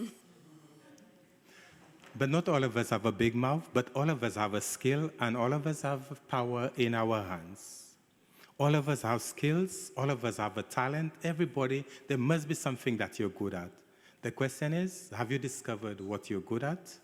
The question is, after discovering it, have you asked yourself, what can I do? How can I use that skill to create change, meaningful change? There are always opportunities to create change. There are always opportunities. The first political book I read, it had a line about 3 schoolboys in Italy that drop out of schools. 3 young boys, they drop out of schools. They said those boys, they were taught how to read and write by a priest. Those boys said, if you're fond of the comfortable and the fortunate, you stay out of politics. You want nothing to change. How can you say you love human beings who are marked by unjust laws and not fight for better laws? We are not saying Canadians are bad. We are not saying the employers are bad. We are not saying the politicians are bad. What we are saying, the unjust laws, the unjust policies of the politicians, that's the problem. Tomorrow, if I were to become the Prime Minister of Canada, it's just a figure that has changed. Not until we change those unjust laws, unjust policies, would we really bring change. But the question is, how do we bring those change? How do we effect those change? And in my opinion, education is important. There's a difference between knowing about somebody, knowing about something, and knowing something. There's a difference. A lot of the news I get, a lot of the information I get is from mainstream media. They will tell me about it, but will they tell me the real story? And that's why I'm really happy to be here at this session today. Why? You're hearing it straight from the horse's mouth. You're not hearing it in a watered down or sugar-coated. You're hearing it straight from the horse's mouth. And right now, we are in the age of information. Maybe too much information. Lots of information. But the question is, there's also a lot of misinformation. The people who profit from the system, they control mainstream media. They pay for advertisement and to influence our decision. And there's so many ways that they sugarcoat and water down the story. Do we question where our information is coming from? And educating yourself is important, but educating yourself with the real stories, that is important. Educating the people around you, your family, your co-workers, your colleagues, that is important, part of education. There are lots of other things. There are lots of documentaries. There are lots of literature. Lots of literature out there. Lots of documentaries out there. Do you know them? Are you familiar with them? Are you aware of them? As I said, mainstream media has a nice way of sugarcoating it and watering down or controlling the direction of our thoughts. Another important thing is, they say free people speak the truth. Children, drunkards, and you and me, when we are really mad, angry, and vexed, we speak the truth. I wish we had a lot of wine here so we'll all be drunk and we'll speak the truth. But I want to focus on children. They said the first 13 years of a child, that's the foundation age. That's the foundation stage. Children absorb things like sponge. Who are the people influencing the minds, those tender minds? Who are the people? The schools, the church, and some other system. Who are the people that are controlling the school's curriculum? If the children were taught the truth at school during those 14 years, we would have a better world. But who are the people influencing them? And that is where the question is, are you concerned? Are you concerned or are you not concerned? And what I want to tell you too, Canada has a culture of silence. Donald Trump has a big mouth, but Canada is quiet. The question, what about you? What about you? Our silence, on whose side is our silence? When we stay silent, on whose side is that? I do not want you to be neutral. I do not want you to be an umpire or referee. Take a side. Take a side. Take a side. But do not just take. How can you take a side if you don't know the truth? I want you to read the stories. Get the stories from the horse's mouth and take a side. I'm pretty sure if you get your information from the horse's mouth, I'm pretty sure I know on whose side you'll be, and I'm pretty sure you would have the power, you'd use the power to create a better world, a just world. And it is possible. Look at that right now. It's as simple as that. I'm breathing in, breathing in, breathing in. I'm taking all the air I can. Are you worried? No. Now, if all of you all were to breathe in at the same time, breathe in all the air you can, will I be worried? No. Why? In the room here, out there, there's more than enough air for me and for everybody to live comfortable. I believe that. And that's the world that we live in. There's enough for all of us. There's enough resources. But the way the system is designed, they pit you against me or I against you because they want 1% to control a lot. Is that fair? Is that right? Is that just? And again, I just want to repeat, there's power in your hands as a consumer. There's power in your hands as a voter. There's power, there's a skill that you have. Discover that skill, and use that skill to create a better world. Thank you.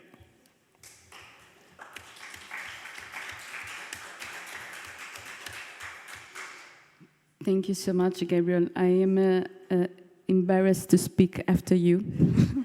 You're such an eloquent orator that I will actually speak after all the panelists to wrap up. But thank you so much. Such a brilliant discourse. So, Jean-René? Yes, I think Gabriel has really made a wonderful statement. Most of the issues I wanted to raise have already been raised. So let me put it this way. Yes, each one of us has a large responsibility as a consumer. We have seen all the experiences elsewhere. I don't know, we have heard about Immokalee Coalition of Workers in Florida, where ketchup, tomatoes are being produced. Workers in that area were almost like slaves. Then the consumers decided to have to take distance, from that ketchup, and immediately after that, the policy and the approach of those companies had to change.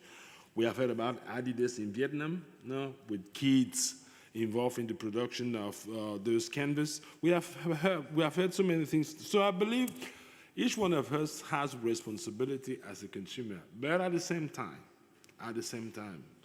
we cannot think, and we shouldn't think that only consumers should solve and must solve these issues. No. There's a pillar in democratic societies that is called the rule of law. No. The rule of law is very important. We cannot delegate consumers to solve, only consumers to solve these very delicate and important issues. And at the same time, I want to say, what should be done for people to be involved in these battles? You see, in this region is known all over the world for so many things, but focusing on agriculture, in this region there is a typical product that is a large success all over the world that is called Prosecco. I think we all know Prosecco, all around the world. But at the same time, this region is the most racist in Italy. This region is terribly racist with their policies, with their political parties, etc., etc. Who work in those farms and fields? Who? Are they not the migrants we talk so roughly about? So I think we should change. Now, how can we do that? But I think we should change the narration and the narrative on migrants. In Italy, we tend to mix up things. We tend to mix up everything. The boundaries in Sicily, Lampedusa, tend to globalize the phenomenon of immigration in Italy. These are different issues. Lampedusa and the flows from Northern Africa are one thing. No? Immigration in Italy, the living and working conditions of migrants in Italy are a totally different thing. We shouldn't mix up things. That's why I want to say that each one of you, because we migrants, we do not have that capacity or power, each one of the citizens can influence the approach on this issue. And when does that happen? When you cast your vote. It's very simple. The thing is very simple. If you don't like the laws you have in the laws of the establishment, then you can express your view when you cast your vote. The last thing I want to say is this. In so many cases, we normally hear, yes, labor inspections. We have heard about labor inspection, even here with my friend sitting on my right. That yes, there is a series of drivers and actors involved in the process. Of course, it is not a matter of, labor inspections only, labor union only, consumers only. No. We have to put together all the energies. But in this country, the law says for a labor inspection to be conducted, you need to have at least 2 inspectors. At least 2. But consider that we are local offices, local inspections offices where you have only 1 inspector. If the law says you should have at least 2 inspectors, and in local offices you have only 1 inspector, that means the possibility of conducting a labor inspection is less than 0. We should consider all those things. And what I mean is that we need so many changes, reform, and different approaches to overcome the abuses we face and experience on a daily basis. The last thing is that we should never forget. We should never forget that agriculture is in Europe. Agriculture is the oldest policy, common policy in Europe. It is right from 1962, after the Treaty of Rome, 1958. That means a few years after the Second World War. Now, right from 62, we have the Common Agricultural Policy. And the Common Agricultural Policy is more than 30% of the European EU budget. We talk of very large amounts of money. So when your employer says, I cannot make it if I pay all my charges, all my taxes, it is not true, because every farmer receives money directly from Brussels. It is not true. This is just a system that has been there, rooted over time, over centuries, and they believe it can continue that way. And we have the responsibility as community, as national community, to tackle this issue. We as labor union, the consumers, the government, the authorities at the local level, at the regional level, at the national level. That is exactly what we should do. That's exactly what we should do. Thank you. Thank you so much, Jean-René. I will pass the question to Mr. Gabriela Gamene. Quindi l'ultima domanda è cosa le persone possono fare per unirsi alla lotta per i diritti dei lavoratori migranti in agricoltura. Ok, merci beaucoup. Je remercie aussi mes frères qui ont intervenu tout récemment. Je pense qu'ils ont tout dit, mais comme dans la vie, on se complète, donc je vais devoir aussi compléter un peu.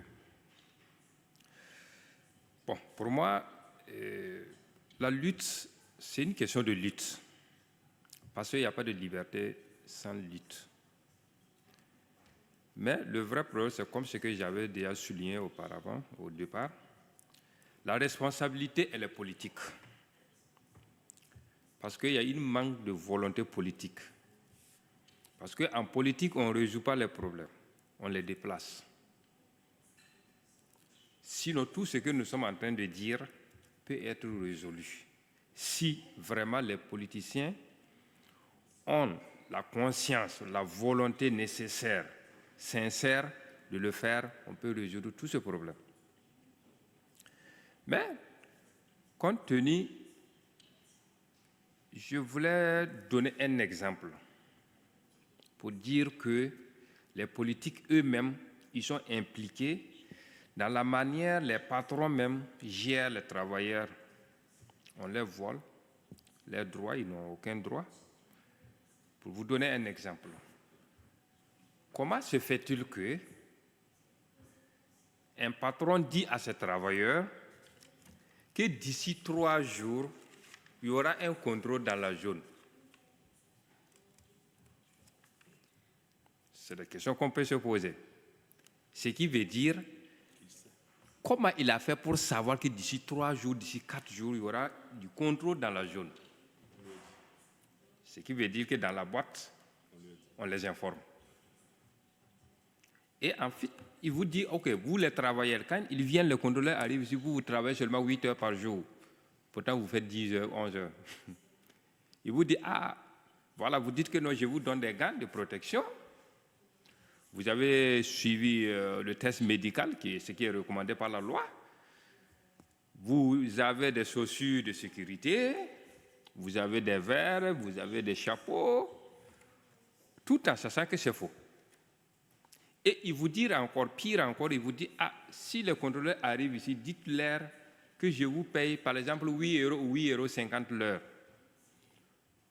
Pourtant, je vous assure que jusqu'à présent, il y a des gens qui prennent 6 € l'heure, 6,50 € l'heure. Donc, c'est un problème. Voilà pourquoi j'insiste plus sur le côté politique. Voilà. Donc, pour résoudre ça, chacun de nous, ce que je préconise, ce que je vois qui peut être peut-être une solution,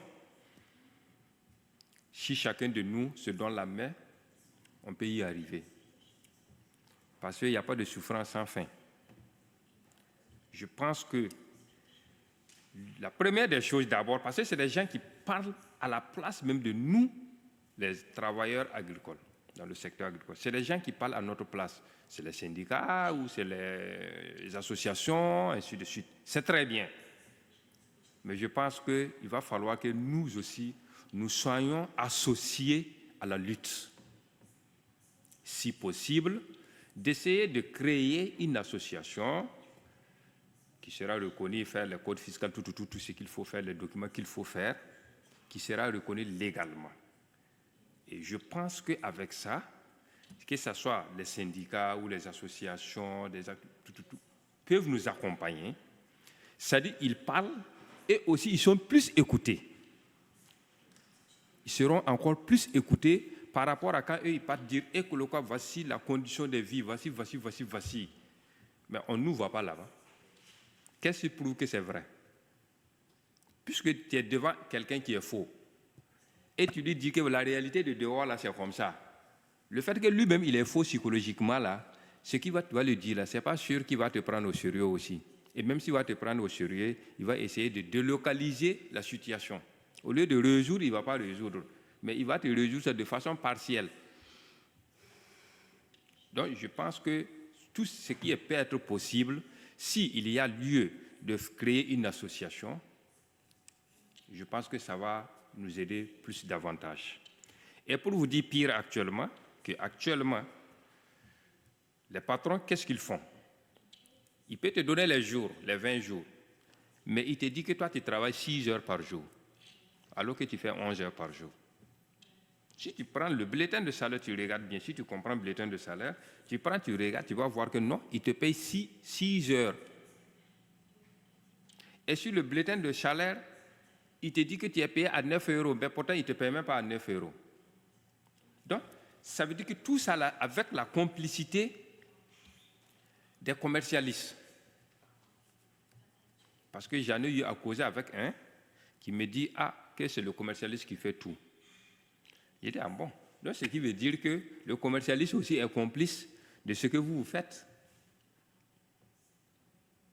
Parce que c'est les commercialistes, eux aussi, qui leur donnent les idées. Comment il faut voler les gars là? Parce que c'est eux qui sont braves, c'est eux qui sont spécialisés dans ça. Et les patrons aussi appliquent. Donc c'est pour dire que c'est en polyvalence avec les agences, les agenciats là, qu'ils font ce genre de trucs, les commercialistes, pour dire qu'ils nous volent. Donc c'est pour dire ça, c'est l'aspect maintenant, qu'est-ce qu'on peut faire? Chacun de nous peut apporter sa pierre, parce que dans la vie on se complète. L'autre est fort dans tel sens, l'autre dans tel secteur, l'autre est créer une association. Peut-être ça peut nous aider de surmonter à tous ces trucs. Mais les vraies difficultés aussi que nous avons aussi, moi je parle précisément sempre du Piémont et précisément Saluso, et je parle, nous avons un problème de logement. Et jusqu'à présent, à l'heure où je vous parle, il y a des gens qui dorment dans le parc à Saluso. Pourtant, j'ai écouté dans les radios régionales où on dit, le préfet a dit que nos personnes ne doivent dormir dehors. On doit trouver un coin où on peut les loger. Mais jusqu'à présent, à l'heure où je vous parle, il y a toujours des gens qui dorment dehors au parc. Je peux dire qu'il y a eu changement vers Saluso, c'est grâce à la CGIL, FLAI de Cuneo, qui a fait un travail remarquable, qui est en train de le faire aussi, qui, en tout cas, a donné l'espoir aux travailleurs de dénoncer aussi les patrons. Parce que nous, les travailleurs aussi immigrés, nous avons un problème, nous avons une responsabilité, parce que d'abord, nous ne connaissons même pas nos droits. Nous ne connaissons même pas nos droits.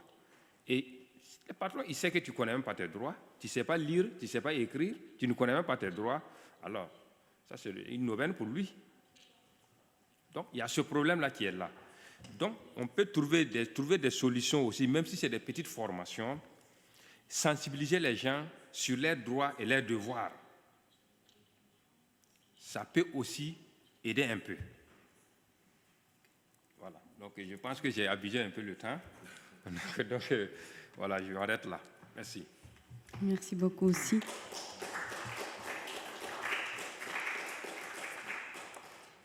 E ora passo la parola a Moussa e rifaccio la domanda. E cosa possono fare le persone per unirsi alla lotta per i diritti dei lavoratori agricoli migranti per la creazione di sistemi più equi? Sempre intorno ai 5 minuti.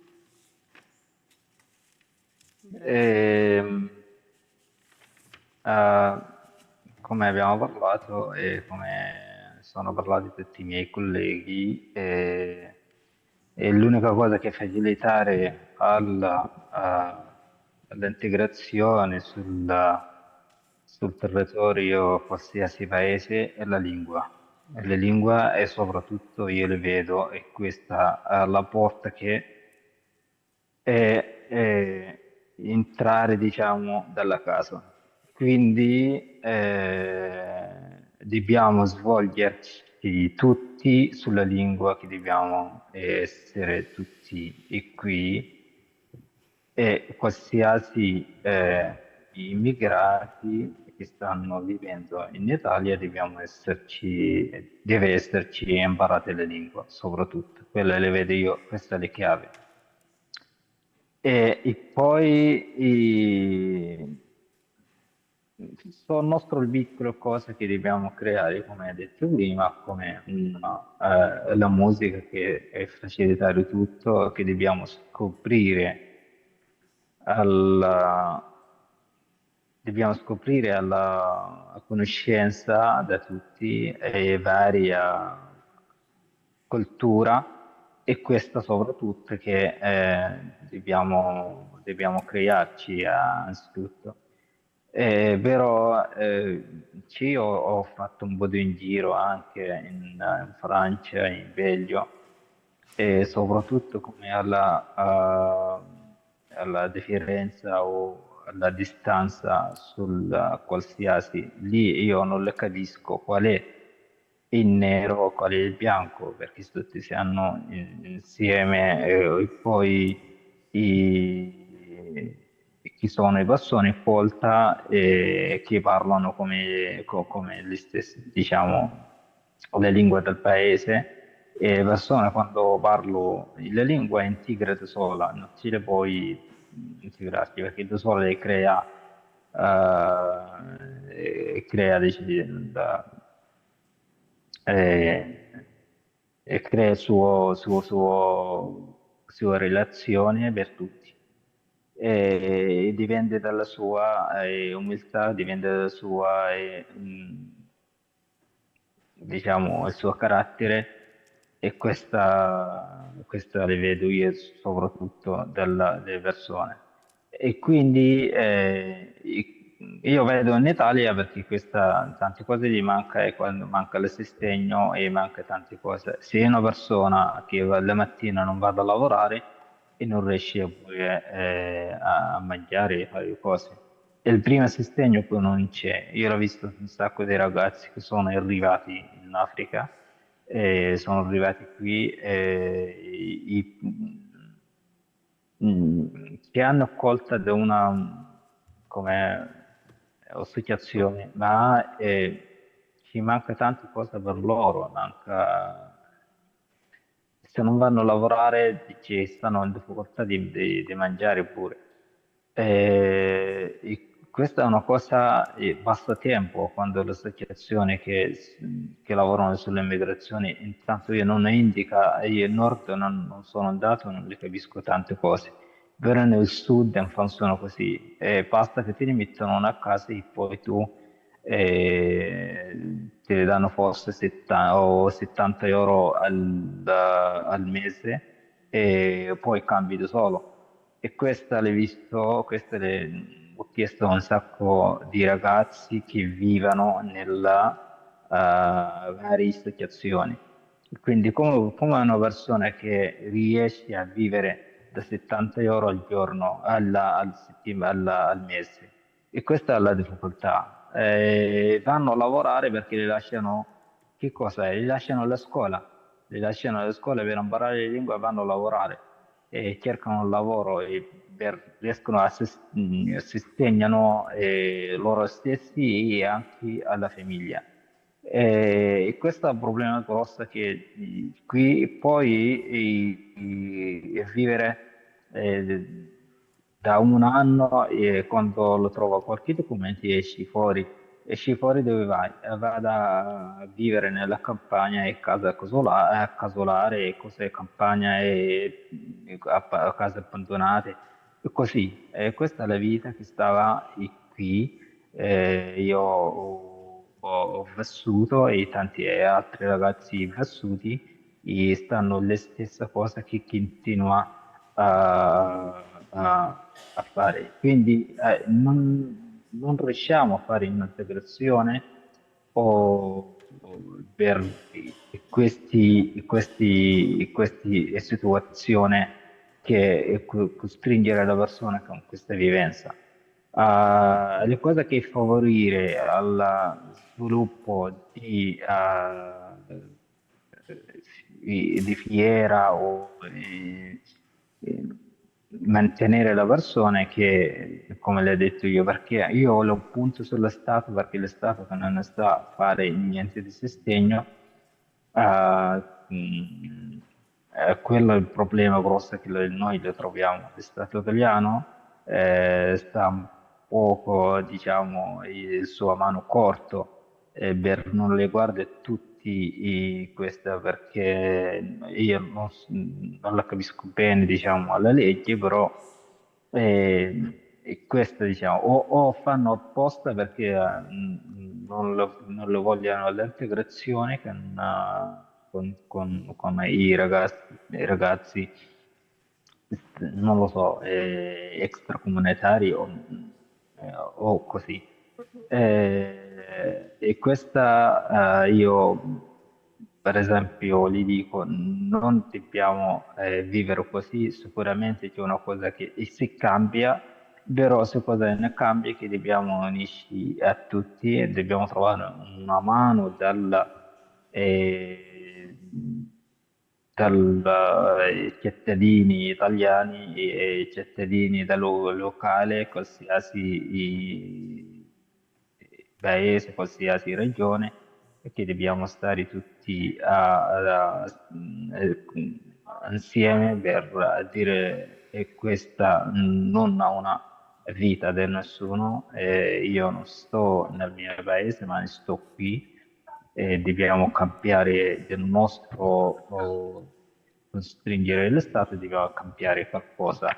Ed è anche l'associazionismo che fanno mantengono i ragazzi, diciamo, extracomunitari o ragazzi stranieri e questi non stanno lavorando, veramente non stanno lavorando a lavoro che limita la persona o a dare alla persona un sostegno per andare avanti.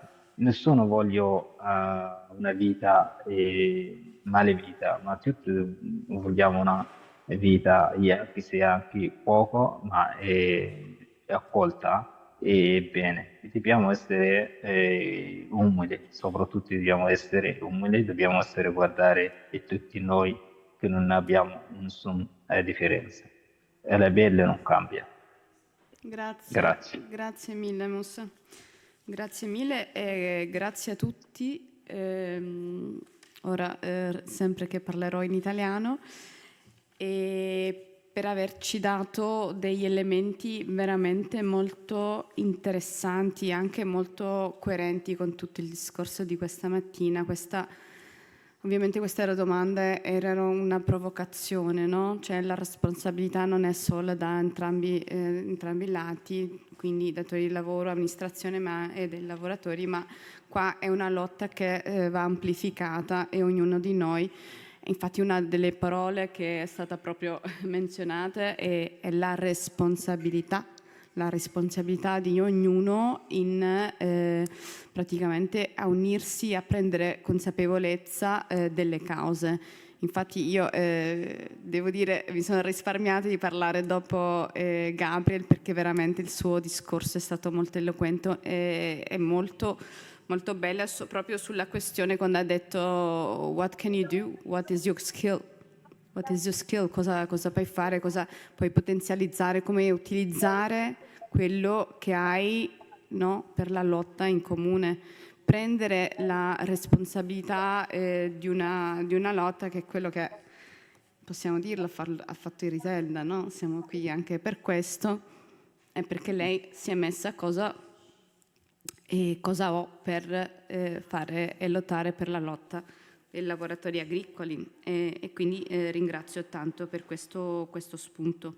Lo spunto anche dell'educazione è stato un elemento comune a quasi tutti, la consapevolezza, ma contrapposta sulla questione della narrativa, il controllo della narrativa. Questo è molto importante, quanto la narrativa possa essere controllata.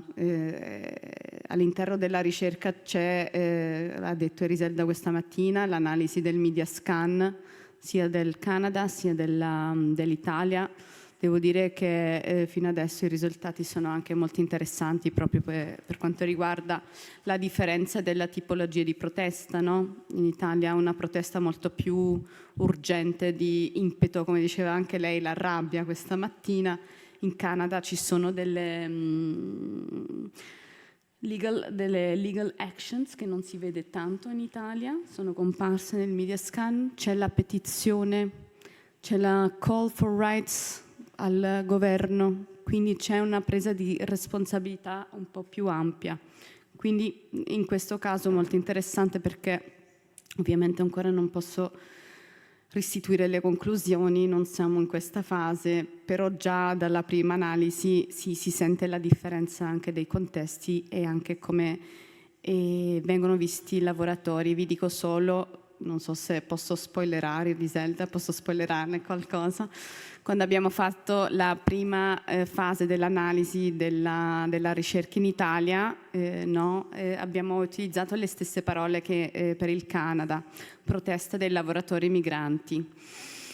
Comparivano soprattutto delle notizie sulla presentazione di report, no? Associazioni, sindacati. Io ho detto, guarda, la lotta dei migranti sembra che in Italia si sia un po' limitata alla questione della ricerca, come anche questo è un repertoire of action. E abbiamo cambiato la parola anche per l'algoritmo e abbiamo messo braccianti. Questo ha cambiato tutto, la parola braccianti ha aperto tutto, quindi braccianti, delle braccia, già diceva Mark Fisher, no? Quindi l'utilizzo di questa parola ha fatto vedere un quadro molto più ampio di articoli in Italia, quindi già da qua molto interessante. Io ho avuto delle indicazioni del backstage che possiamo stare fino all'1:25, quindi così mi hanno detto, no? Forse ecco, il backstage.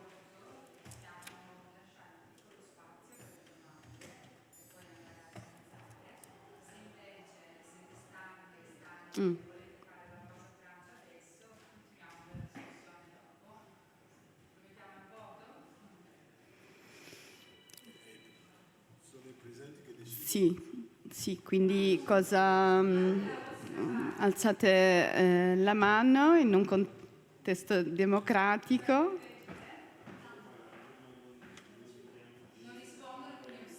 E quindi c'è la cultura del silenzio anche in Italia, non solo in Canada.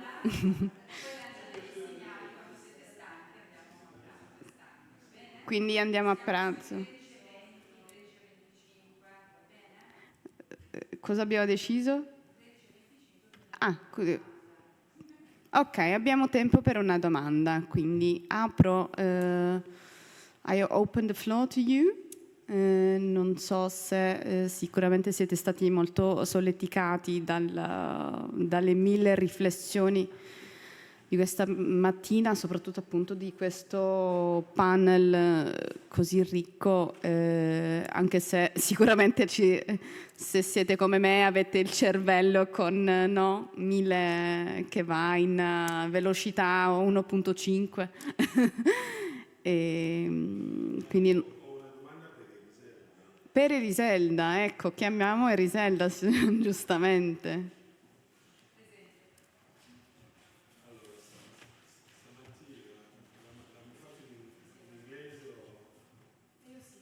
Ma forse parliamo al microfono per le persone che stanno a distanza.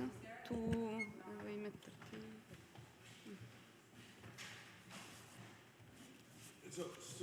During your statement this morning, your very interesting statement about your research, you talk about the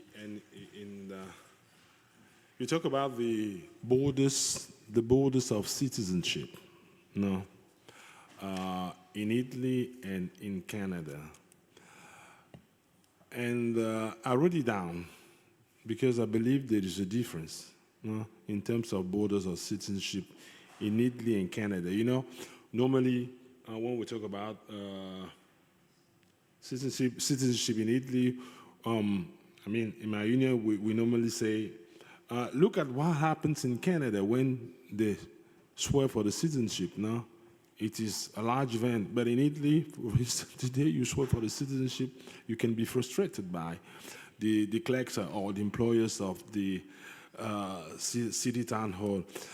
But it's not really that my question. My question is, what do you mean by borders of citizenship in terms of exclusions of migrant workers? Is it connected to their status, their legal status, or is it connected to the cultural condition of the environment in which they live? Is the second one, for sure. So I'm not talking about legal status, about the normative level, but how, from below, let's say, through these practices, we all can push for policy change and also for how we conceive, conceptualize citizenship, each of us, ourselves, and all together. I hope I respond. Thank you. Then we have a big problem in Italy as it relates to the normative level. We had a referendum this June about trying to change the law to access citizenship by naturalization to bring from 10 years to 5 years. But it wasn't really, let's say, how can I say? It failed. So this tells also a lot about the society, the culture, the narratives, and so on.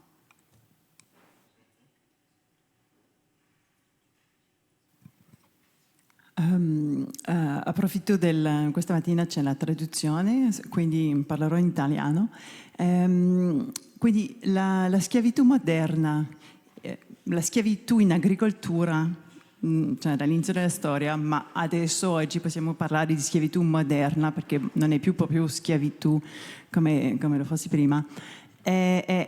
Succede in Italia e in Canada e onestamente in tutti i paesi in 4 modi. Primo, già Gabriele ne ha parlato con permesso che sono legato, cioè permessi legati a datori di lavoro specifici, la gente non può cambiare, però anche con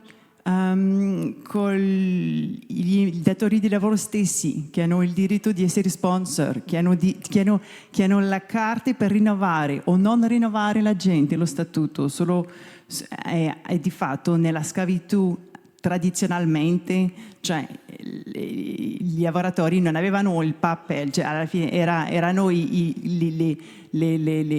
quelli che erano gli schiavi, che avevano la carta per possedere la gente. È la stessa cosa col fatto di controllare l'accesso alla carta di soggiorno permanente o il rinnovo, cioè, del soggiorno, solo quello ovviamente basta per mantenere la gente però questo è quello che lo Stato può fare per aiutare gli schemi di schiavitù moderna. E invece può anche non far niente. E non far niente, quando dico quello, è più centro sui contratti di lavoro privati che magari hanno delle clausole e quindi è lì è tipo criminali che conservano insomma un controllo però tra contratti, e invece l'altro modo è con i debiti. Insomma, se si dà avanzi, se ci dà soldi con lavoratori agricoltori, dopo puoi insomma mantenerli in impiego. Quindi sono tutti modi diversi nei quali alla fine la gente può essere presa, proprio in modo di schiavi moderni. E la mia domanda per i 4 panelisti era a quale livello secondo voi bisognerebbe agire? Uno è più facile, si può puntare lo Stato, dire voi fate qualcosa con le leggi di immigrazione, e invece c'è il far niente, c'è il non essere lì per guardare i contratti privati, o il non essere lì per aiutare col microcredito e sminuire il rischio ai debt bondage. Secondo me bisogna scegliere uno dei livelli dove agire, non in primo, però forse sì. Volevo sentire per voi a quale livello un attimo bisogna mantenere l'attenzione collettivamente.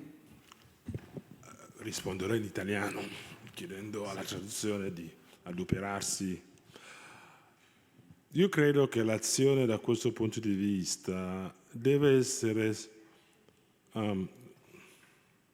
tarata sul principio di sussidiarietà.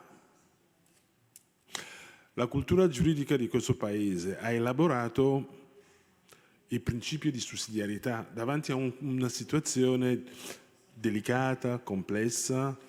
Si prova a risolvere a livello locale, un gruppo di cittadini come siamo, che può ampliarsi, poi si passa a livello comunale, a livello regionale, a livello nazionale, poi si può addirittura andare a livello europeo. Io penso che ci sia esattamente bisogno di quello. La soluzione, la panacea, non ce l'ha nessuno. Perché se affrontiamo il problema dal punto di vista sociologico, poi scopriamo che dal punto di vista amministrativo ci sono dei problemi. Cioè, se noi prendiamo questi lavoratori che arrivano in Italia ogni anno, nell'ambito del decreto flussi per lavorare in agricoltura, come ha detto lei, c'è un bondage, no? Qui la procedura è in capo al datore di lavoro esclusivamente. Quel lavoratore che arriva non può fare niente. Arriva in Italia, se non c'è il suo datore di lavoro, non può fare assolutamente nulla. No? Non può presentarsi in questura per fare il permesso di soggiorno, non può fare assolutamente niente. Sa che cosa è emerso quando abbiamo chiesto i dati sugli ingressi per lavoro stagionale in Italia? Quelli che fanno gli adempimenti, no, dall'inizio alla fine, i datori di lavoro, erano meno del 10%. Meno del 10% è una bellissima allegoria per dire quasi nessuno. E va avanti così da 20 anni. Cioè sono venute centinaia di migliaia di persone che non abbiamo fatto gli adempimenti per loro e li abbiamo lasciati così. Cioè è un sistema che è stato tarato così, no? È stato tarato sullo sfruttamento delle persone. C'è un carissimo amico che dice che l'Italia non è fondata sul lavoro, è fondata sul lavoro sfruttato. C'è chi lo sostiene. E allora i migranti in questo frangente, diciamo, sono la parte più fragile, la parte più debole, no? La parte più debole di questo mercato così cinico e così machiavellico. La risposta è di più livelli, riguarda tutti. Non è che c'è solo l'ispettorato del lavoro, il sindacato, le associazioni dei consumatori, la ricerca università. Non è così. Non è una risposta prettamente penale. Non è assolutamente così, anche se qui le cose prendono delle come dire, delle pieghe a volte sorprendenti, perché tutto il tema del caporalato tende a diventare una grande questione penale. Si confronta nelle scuole di diritto penale in Italia. Non è così, non è così, è una questione che richiede più approcci, no? C'è un tema economico, no?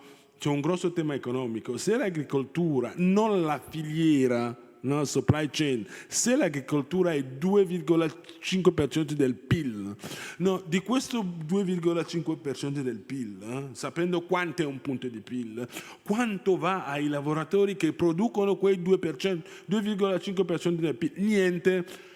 Noi come osservatorio, con i nostri ricercatori, che cosa abbiamo appurato? Che ci sono lavoratori in agricoltura che hanno una capacità reddituale inferiore all'assegno sociale. Cioè, sono al di sotto della soglia di povertà. Infine, dico questo, noi abbiamo delle leggi balorde, assurde. Abbiamo certo l'emergenza alle frontiere, Lampedusa, Trieste, sono queste emergenze, sì, nessuno lo può mettere in discussione questo. L'Italia da questo punto di vista è esposta, non c'è nulla da fare. Ma poi mischiamo le questioni, perché l'elettorato ha bisogno di risposte di pancia, c'è chi lo capisce e dà quelle risposte che no, suonano bene alle orecchie dell'elettorato. Ma prendiamo, davvero finisco, i richiedenti asilo. Se noi diciamo che un richiedente asilo che va a lavorare e ha un reddito di 5.000 euro su un anno, dato che il reddito viene dichiarato l'anno dopo, cioè ho lavorato l'anno scorso, il mio reddito l'avrò l'anno prossimo, no? Se un richiedente asilo va a lavorare in campagna o qualsiasi altro lavoro e raggiunge l'importo dell'assegno sociale, viene cacciata in tempo reale dalla rete di accoglienza. Ma, come dire, è un ossimoro. Perché il reddito dell'anno precedente, no? E in conseguenza di quel reddito dell'anno precedente, a marzo dell'anno dopo viene cacciato. Non ha senso questo. Ecco perché dico che ci sono tante cose, dobbiamo fare una bonifica seria. Grazie mille Gian René.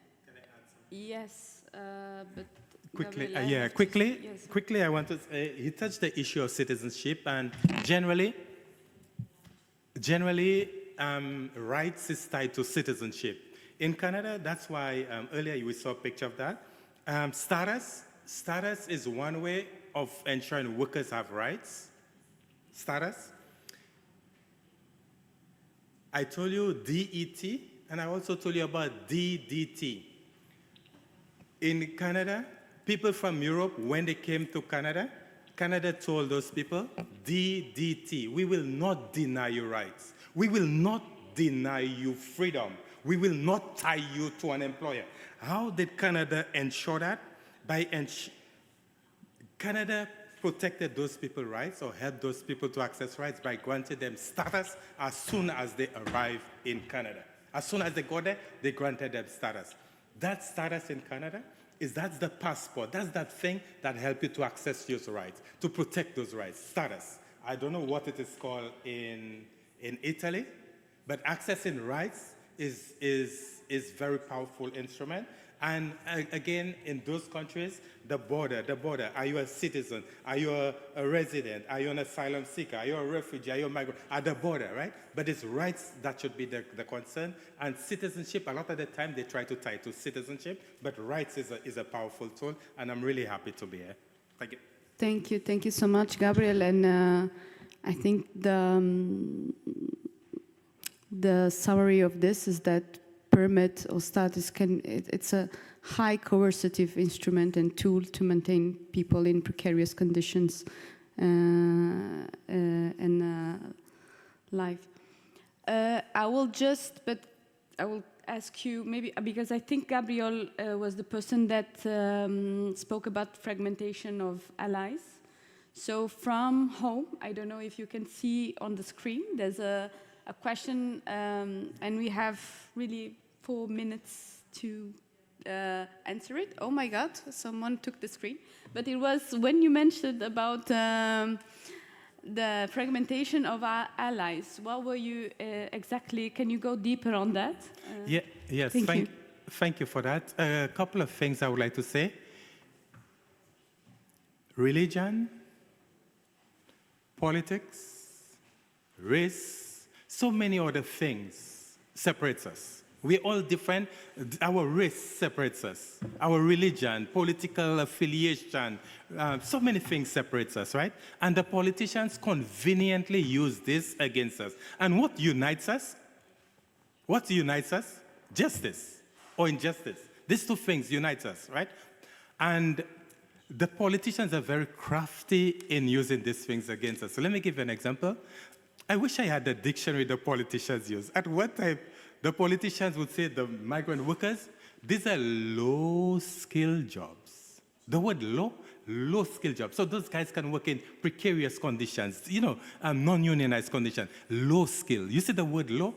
And when it's convenient, COVID time, these are essential workers. The politicians, they're very good at crafting it. Election time, the migrants are the ones causing the housing crisis. They are the ones taking away the good jobs. They're good at putting us one against the other. In Canada, I love when the politicians say a Canadian is a Canadian is a Canadian. There's no doubt that it's complete. But they can never say a worker is a worker is a worker. Because in Canada, there's first class, there's second class, and there are people without class. Imagine, I've seen some pets in Venice. In Canada, a cat, a dog has more rights, more protection than a migrant worker. They can never say a worker is a worker. And why is that? Even the unions in Canada, I find they're quiet. That's my opinion, they're quiet. Because what the unions want, the unions are lobbying the government. The unions want better conditions for the workers. The unions want, when there's a strike, that the employers cannot go and get migrant workers to break the strike. That's what the unions want. So the unions is lobbying the government to make sure they bring in migrant workers who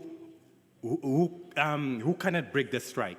So the government ensures that unions are happy by bringing migrant workers. Who is a migrant worker? We are tied to an employer. So the unions cannot use migrant workers to break the strike. The unions are happy. Even that too are techniques to put us one against the other.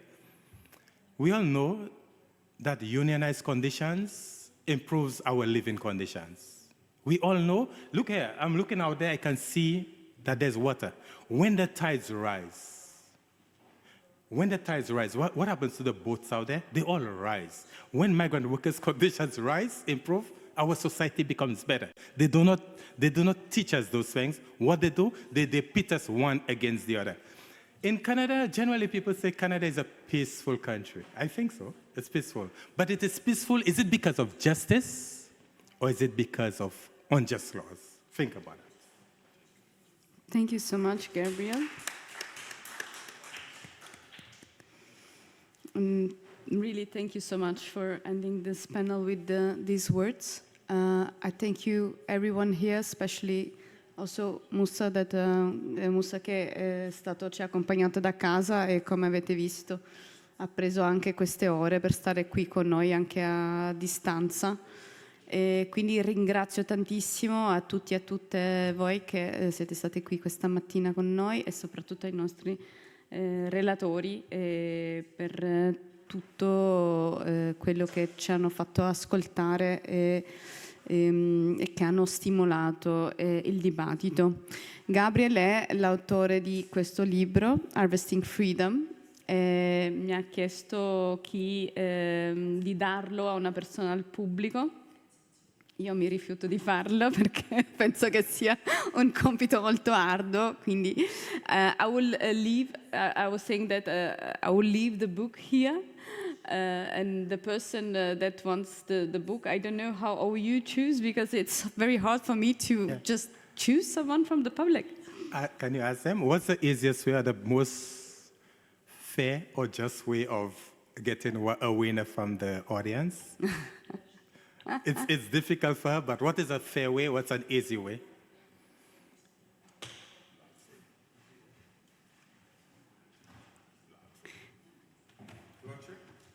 Lottery. Okay. Gabriela said lottery. Okay, well, after lunch, we'll take a number and we'll take after lunch. Yeah, I think nice. that could be a good solution. Thank you. Thank you.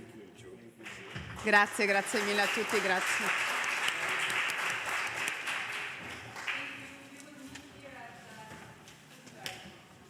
vraiment content et content quand même. Tu as dit des choses, tu as donné ton numéro. Une famille.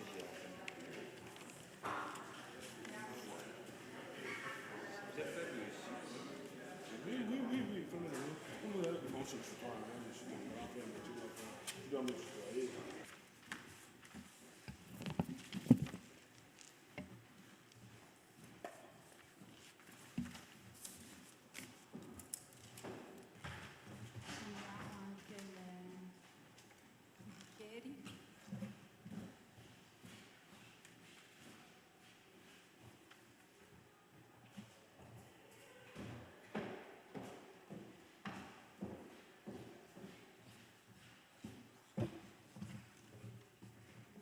Allora, l'agenda è qua, io è qua.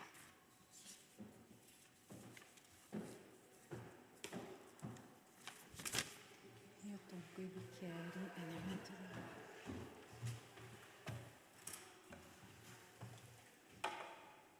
Serviva l'altra acqua forse? Non l'ho comprata.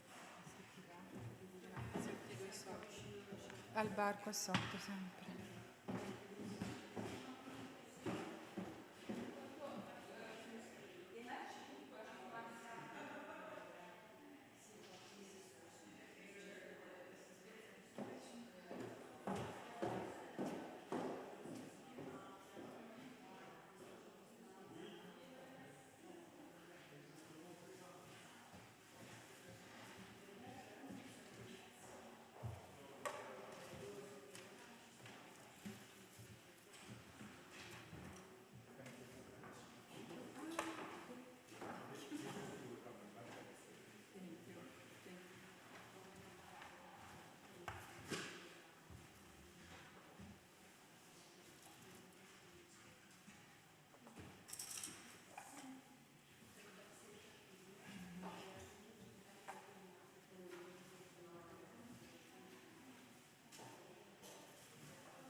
Adesso li devo calcolare, il mio telefono è morto.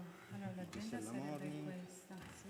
Perché anche non è venuto, perché quella del pomeriggio doveva iniziare al massimo alle 4. È vero che anche qua abbiamo un'ora di presentazioni più mezz'ora di dibattito, se ce la facciamo, più un'altra mezz'ora di dibattito per chiudere. Sì, forse nella mezz'ora di dibattito riusciamo a chiudere, fare anche la discussione di questo panel, per cui possiamo andare anche alle 4:30 secondo me. Ok, quindi mantenere l'ora e mezza sostanzialmente. Sì, direi. Oppure facciamo che manteniamo un'ora e un quarto. Scusa, ma perché invece di dire 20 minuti che poi diventano 25, non diciamo 15 minuti? Perché ti ho detto 20 dall'inizio, hanno detto che stanno dentro i tempi. Ok, allora, e poi possiamo fare magari un quarto d'ora, 15 Dai, minutes. facciamo un quarto d'ora. Così magari poi se prende di più sappiamo che comunque Stiamo se prende dentro. invece i 15 minuti vuol dire che Qua riusciamo ad anticipiamo iniziare, va un po' prima. benissimo, grazie. Questi bicchieri sono puliti, li ho appena Ok. cambiati, adesso portiamo anche l'altra acqua. Perfetto. E questo è un altro di Gabriel.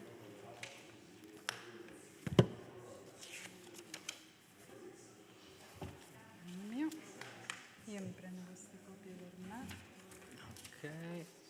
E tu qua hai tutto, gira. No, qua non c'è. Allora, bugie. questa è L'hai quella qua. di dopo, questa è quella adesso e questa è la... Perfetto. È la... L'agenda. Perfetto. Quando ci sono almeno i panelist, direi che Sì, sì, sì.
se vuoi dire giusto la prima fase. Sì, sì, o no, la dico prima io. sì, sembra come vuoi tu, cioè nel senso.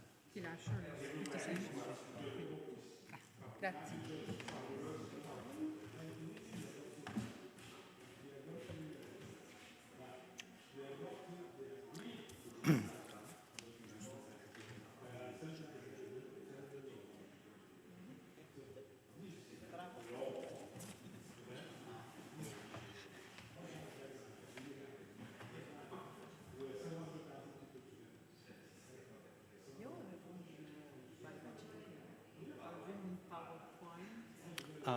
Credo sia... Allora, qui dovrebbe esserci però non so se forse è qua.